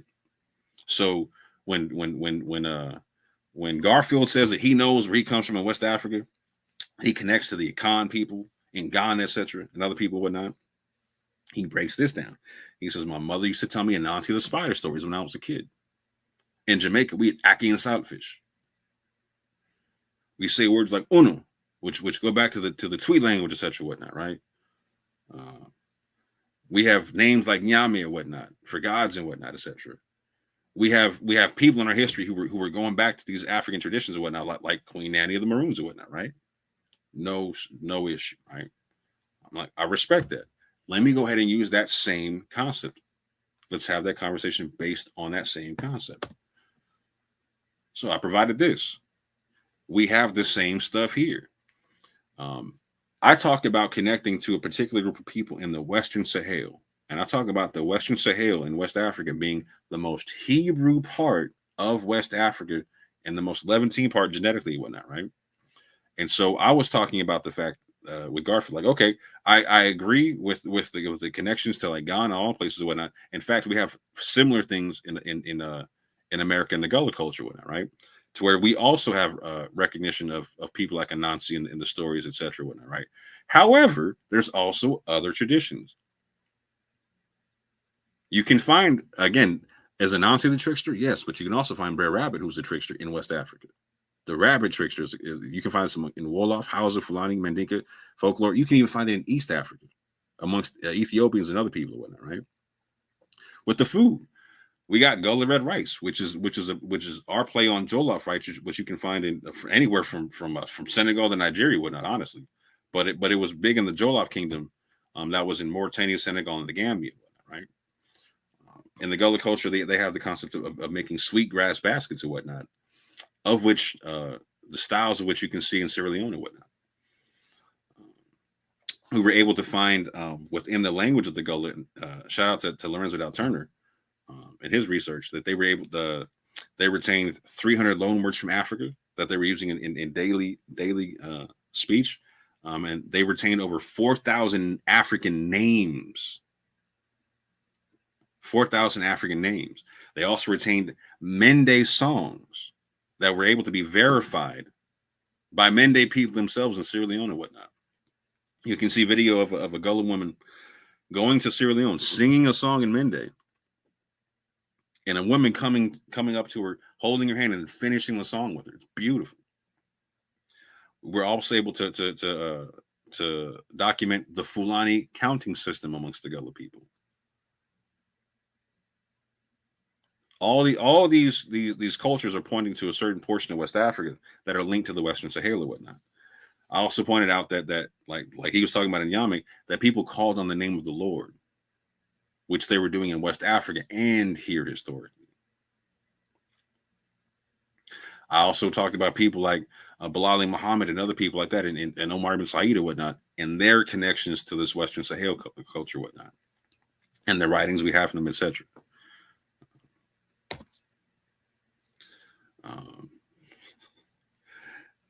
Garfield had to wrestle with the fact that he accidentally showed Hebrew on the pews with the documentary he was talking to the people.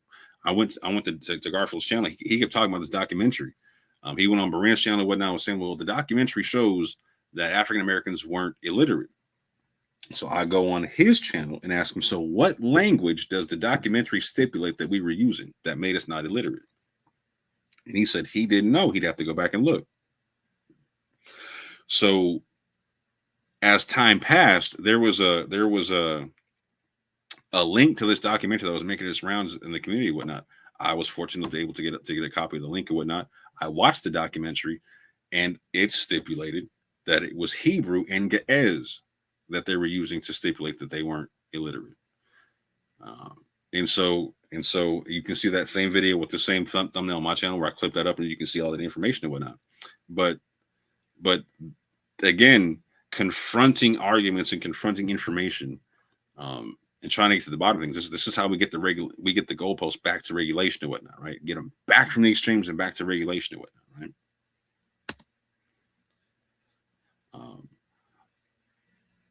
Garfield used to make the claim that there wasn't a single person coming off the slave ship making with Hebrew practices or anything like that, anything close to that, right? I was able to show a lot of things, prayer, tithing, etc. But I was also able to show that Omar ibn Said was said to have known Arabic and Hebrew coming off the slave ship. Something that wasn't talked about beforehand or whatnot, right? Trying to change the conversation, bring things back to center, move it from the extremes back to an even playing field in regulation. So when it comes to vocab, I'm doing the same thing with him. I'm letting him break down his criteria for what he accepts and whatnot, for the arguments that he makes. And so I want everyone to pay attention to this, because this is how I've been trying to contact and do a vocab for a lot of the time that I've known him over the years and whatnot, right? Whew,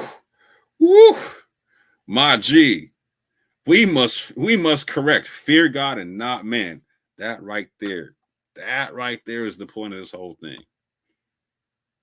Thank you, fam. I'm thank you. I'm glad that you're picking up what I'm putting down, because I was afraid people were going to catch the concept. But with vocab, he uses this methodology. This is his criteria for his arguments that he uses, right? So when it comes to proving pre-colonial West African Christianity, people like him and Adam Coleman, and even Damon Richardson, right? Because they all quote the same thing. They quote that Dr. Bantu showed them a source explaining West African Christianity prior to colonialism and whatnot. And so for them, they went on Sonetters and whatnot, and one Islamic source was enough for them to claim a pre-colonial West African Christianity. That's all one source. One source. I want that to be clear. They also can't like again. I've seen and heard vocab make this argument to where in debating Dante, he was talking about like you can go look at the pictures of the Jews of the rabbis in Timbuktu, and see that they look different than what people are described like than what the BHI want them to look like, right? And so the person he's talking about was Rabbi Mordechai and his brother Yitzhak, who moved from Morocco in 1859 to Timbuktu to become traders. After earning a small fortune, they returned back to Morocco in 1863. The picture that was taken of Rabbi Mordechai is from a post-slavery era, from the 1870s to 1880s. Vocab used this photo as an example of the Jews left on the coast of West Africa, claiming that they would be neither black nor white under the standards of Jim Crow laws. So, want this to be clear: used a post-slavery era photo to deal with West African Jewish arguments for prior to slavery, during slavery, all that. Used a post-slavery era photo for that. Let's keep that in mind. His concept is also that you need to have the Cohen model haplotype in order to be a bloodline Jew, right? You need JP58 to be a bloodline Jew. And he says the CMH is Hebrew and likely Levitical. This is his claim. It is Hebrew and likely Levitical. That's his claim. He also stipulates this, because I asked him this one personally on air when I watched him debate Zion Lex, because I took issue with this. Zion Lex provided a lot of documentation from West Africa concerning. He didn't go through it source by source. Excuse me. He didn't go through it source by source, but he referenced enough of it to make his point. But he was referencing West African sources that talk about Jews in West Africa. And so Vocab said there was an issue with accepting all that. I said, so what's the issue? He said, well, they don't have the right paperwork. So what paperwork do they need? Jews, his concept was Jews always leave a paper trail, i.e. Torah scrolls written in Hebrew. So these are his criteria that he's using and whatnot, right? And so these are the arguments I've made back. So the book that he holds up, him and Adam Coleman hold up to people in public to stipulate that there's pre-colonial West African Christianity. In the whole of the book, there's only 2 references to pre-colonial West African Christianity, right? However, there's 4 references to West African Jewry. I mean, we're talking prior to colonialism, fam. 4 references to such. The Tariq al-Fatash talks about, again, this is another West African Arabic source.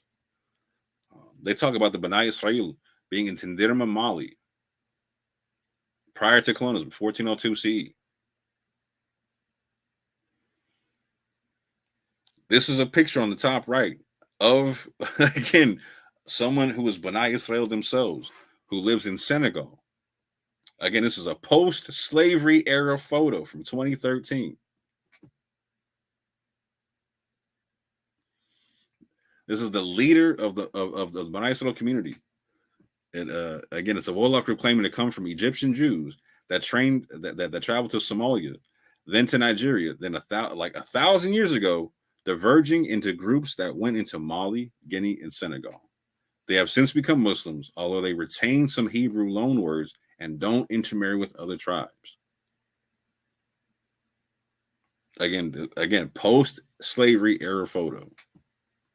In terms of the genetics or whatnot, I've gone on to Vocab's channel and explained the issue with the CMH concept, being that it was only derived from a certain group of Jews and not all of world Jewry, and that they were particularly focusing on connections between Sephardic and Ashkenazi Jews. I also further went into that study and broke down the numbers in that study and explained that they weren't discounting people with haplogroup E from being Kohen or whatnot, right? In fact, they said the opposite. They were saying that they were Kohen or whatnot, right? They just said they weren't in the majority in the population that they tested.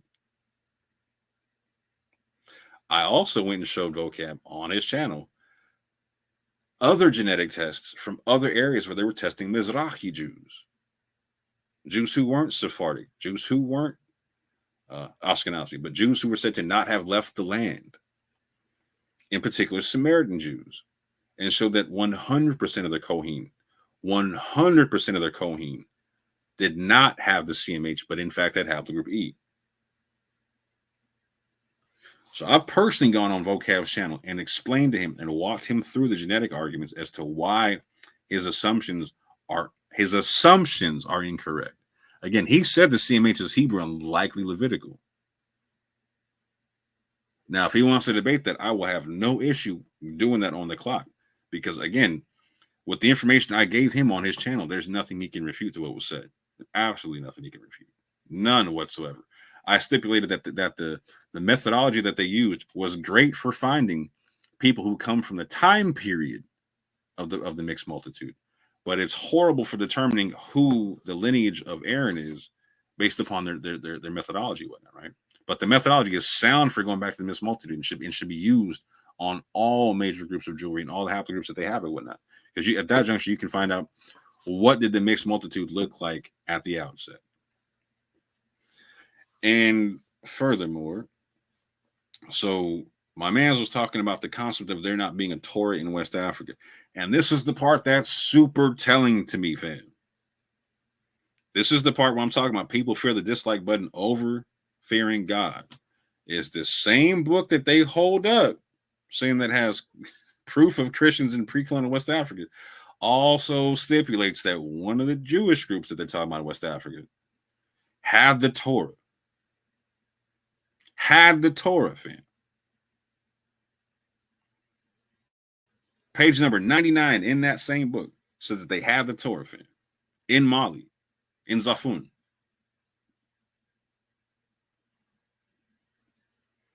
So now we're getting to special pleading. People don't want to talk about what the sources are saying in completion and whatnot. I'm going to lift up one source to stipulate it can prove Christians, but I refuse to stipulate that it can prove Jews or whatnot. That's special pleading, fam. We need to get that all the way out the conversation. All the way out the conversation. And get this thing back to regulation. You can use the source for Christianity all day. No issue with it. I use it, fam. I use more than this source from the book, as a matter of fact, because there's better ones than this one. But you can't discount the other ones, fam. That's special pleading all day. Sorry about that. There we go. So again, like I said, I've gone on Vocab's channel and walked him through this stuff, fam. When it comes to the DNA, I walked him through this, that the CMH was determined by testing Israeli, British, and North American Jewish populations and was not determined from sampling all of world Jewry. Also, there was a heavy emphasis on purpose on identifying Ashkenazi and Sephardic connections between each other. So the literal study that determined the CMH was specifically trying to find connections between Ashkenazi and Sephardic Jews and no other Jewish groups. On top of that, for people like Vocab who refuse to accept Jewry that doesn't have a J, well, again, this is what I was talking about like people not trying to go through and prove or disprove their own arguments, right? This is something Abu would have done. If Abu was going to say, like, you got to be J, he would do something like I'm about to show you here. Let me ask, if I was Abu, I'd have to ask the question, is there haplogroup J in West Africa? And yes, there is. In Mauritania, where we have well-known Jewish populations, etc., as stipulated within these Islamic sources and whatnot, but not just Mauritania. Also in Mali, Burkina Faso, and Niger, etc. Right. So the Tuareg and the Sahel, this is their genetic imprint and whatnot. Right. This is their fingerprint and whatnot. Right. And in Mali, they 100% have haplogroup J. Like not at 100%, but like they carry haplogroup J. Right. So we have people in Mali and in Mauritania, in the Western Sahel, where I'm saying is the most Hebrew part of West Africa, with Levantine DNA, having not again. So there's the haplogroup E, like I'm talking about. There's even the E1B1B, whose parent clade that Dante's connected to there.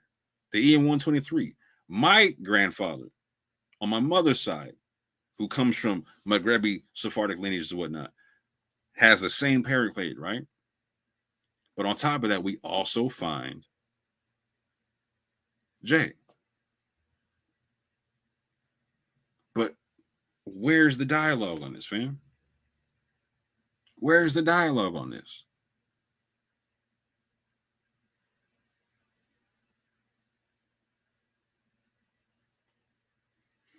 It's like, again, the argument still being made that that West Africans are a monolith. Now, here's the crazy part. So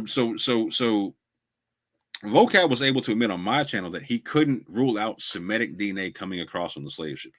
That's the best he could get, fam. That's the best he could get. But at that juncture, if you're saying that, how are you ruling out then Jews coming off the slave ships? Because they don't have a Torah. Now we're getting into special pleading, fam. 100% special pleading. The Lemba don't have a Torah. There's Jews in the Bible that didn't have a Torah for a time. Israelites in the Bible that didn't have a Torah for a time found one and had to go get it translated, fam. Took it to hold the prophets. What does it say? And she broke it down for him. Hey, we're messing up on X, Y, and Z. And the only reason God hasn't messed us up is because we didn't know, because we didn't have the scroll. Now we got the scroll. You know what I'm saying? This is in the Bible, fam. So we got Torahs in West Africa, in Hebrew, Arabic, all of them kind of things, fam. And we got the DNA that my man's looking for in West Africa. So what's the hitch? The hitch is not wanting to look wrong in front of your audience after claiming so many things for so many years, and that's an issue. Whether it's Dante or Benaiah or Pastor Kelly or Vocab Malone or Damon Richardson or Cherry Love or anybody like that, right?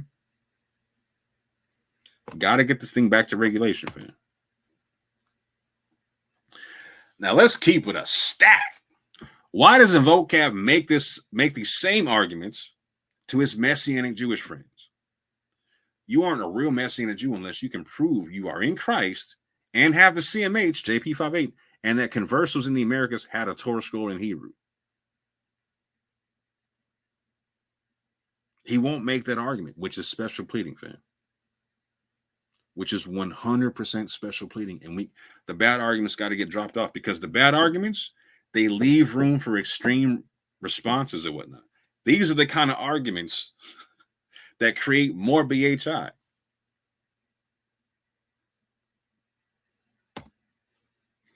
Vocab's not going to make the same argument to Dr. Bantu. Nor is he going to tell Dr. Bantu he's wrong about the Jewish sources and whatnot. But he's not going to tell him you can't claim a pre-colonial West African Christianity unless you can produce West African New Testament text in Greek. He's not going to do that, fam. So why put that burden on someone else? It looks suspect. It looks suspect. Just like when, for instance, you got a BHI, so you got to take the King James only Bible or whatnot, right? Like the King James only approach. Like that's suspect, fam. Or you have to recognize the Ethiopian text or whatnot to get this Enoch. So, yo, that's suspect. Not everyone does that, fam. But this is even more suspect because you're special pleading with it, fam. Yo, Damon Richardson flat out was out here trying to talk all kind of stuff he couldn't prove. His mouth was writing all kind of checks his body couldn't cash or whatnot. And when Yap Gang came to cash the check, my man disappeared and went for the hills, man. Ain't heard hide nor hair of him since. That's a horrible look, fam. That's a horrible look. And here's the sad part. We could sit down and squash these conversations about migrations, genetics, all them kind of things and whatnot, and have a real conversation on some and not all. Some people coming off the slave ships were Jews and whatnot, not all. And have a whole new conversation from there. Reset this whole thing. But we can't do it when we got people making claims and running for the hills. Because they got to protect themselves in front of their audience or whatnot, fam. Somebody got to start fearing God somewhere. Somebody got to start fearing God somewhere, fam. Damon Richardson was shown the peer-reviewed studies he was looking for that showed one. We showed him that there was sub-Saharan African DNA in the potential founding population of the mixed multitude. We also showed him that there was Levantine DNA in modern West African populations and whatnot. My man ran for the hills and never came back.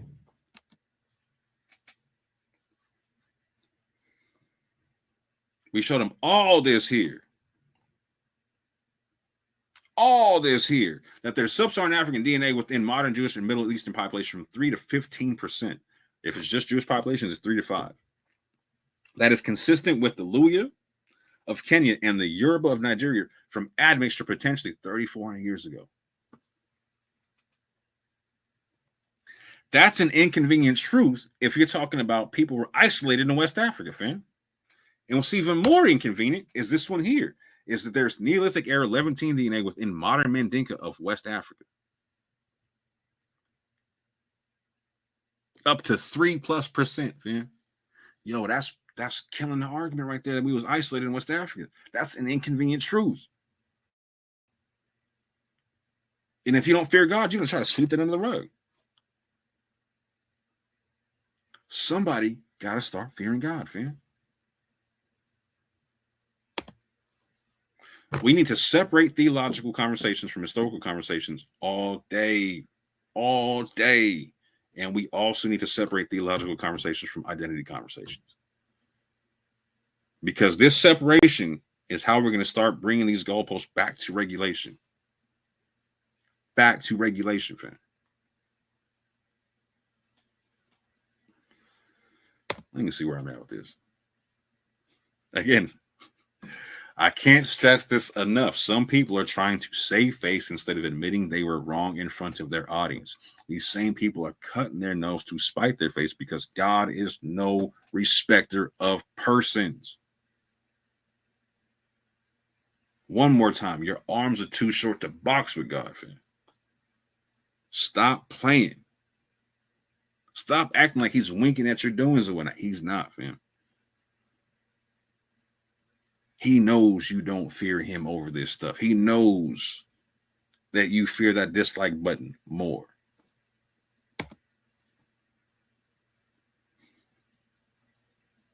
And when you keep to this extreme concept, you're over here talking about it's because I said so Christianity, like you're the arbiters of orthodoxy, right? Or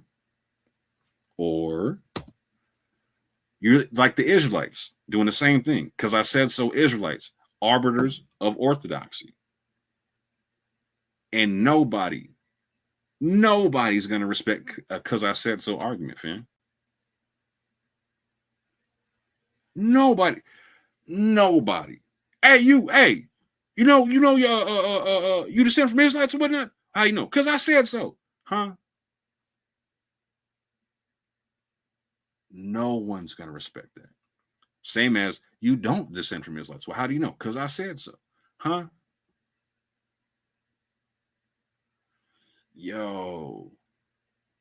No one is going to have respect for that kind of conversation. No one. Gotta keep it a stack and stop doing this two wrongs make a right thing, fam. Because we can't find, there's nowhere in the Bible where this is scripturally sound, where two wrongs get to make it right. If y'all got the verse, please show me. Please show me. But y'all don't got the verse, fam. Y'all don't got the verse, fam.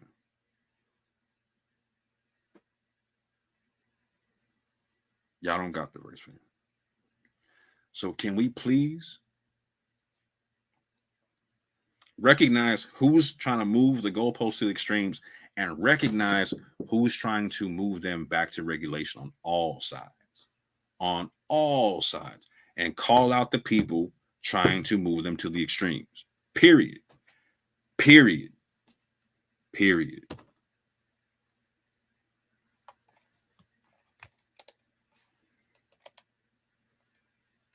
You know what? Let me say here.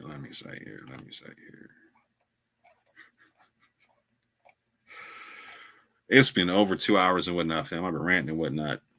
I don't want to keep you here too much longer. I appreciate everybody in the chat.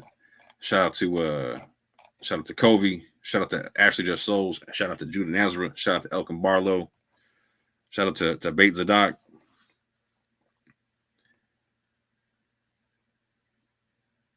Let's see who else I got in. Shout out to I think I said Covey already. Shout out to Revolutionaries with everybody there. You know, so shout out to JT Mac. Shout out to CM McMillan and whatnot. Appreciate y'all and whatnot. Shout out to Sanko for John.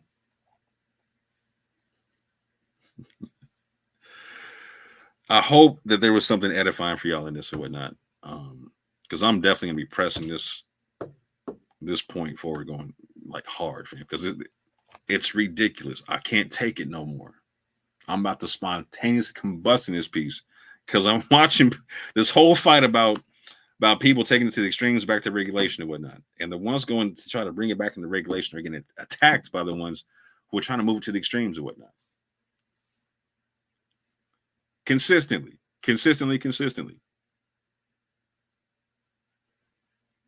But family, this high and no farther. Yeah, appreciate you for that one, sis. Appreciate that one. All praise to the Most High.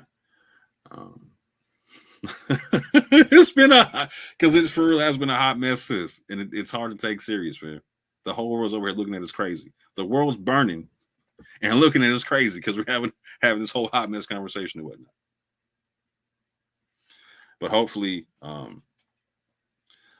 we can move this forward. I'm gonna be doing my damnedest behind the scenes and in front of the scenes to move this thing forward and whatnot. By hook or by crook or whatnot,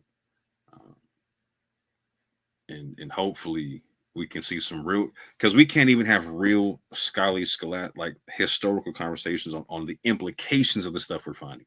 Like we can't talk about there being actual real Hebrew on the pews. We can't talk about the trade language amongst the slaves or whatnot. We can't talk about West African Christianity, fam,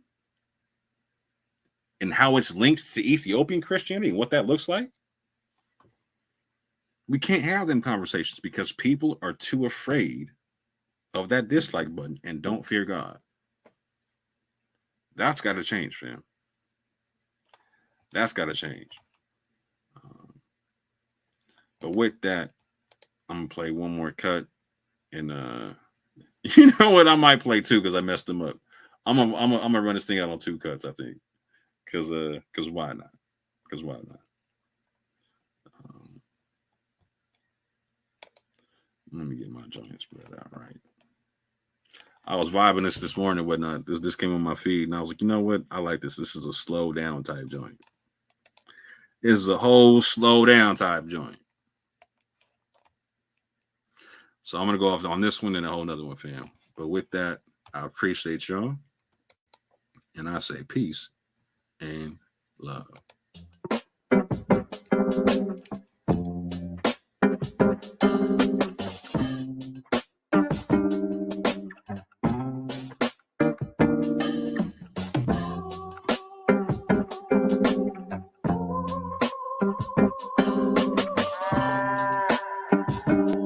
We must pay homage to him.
And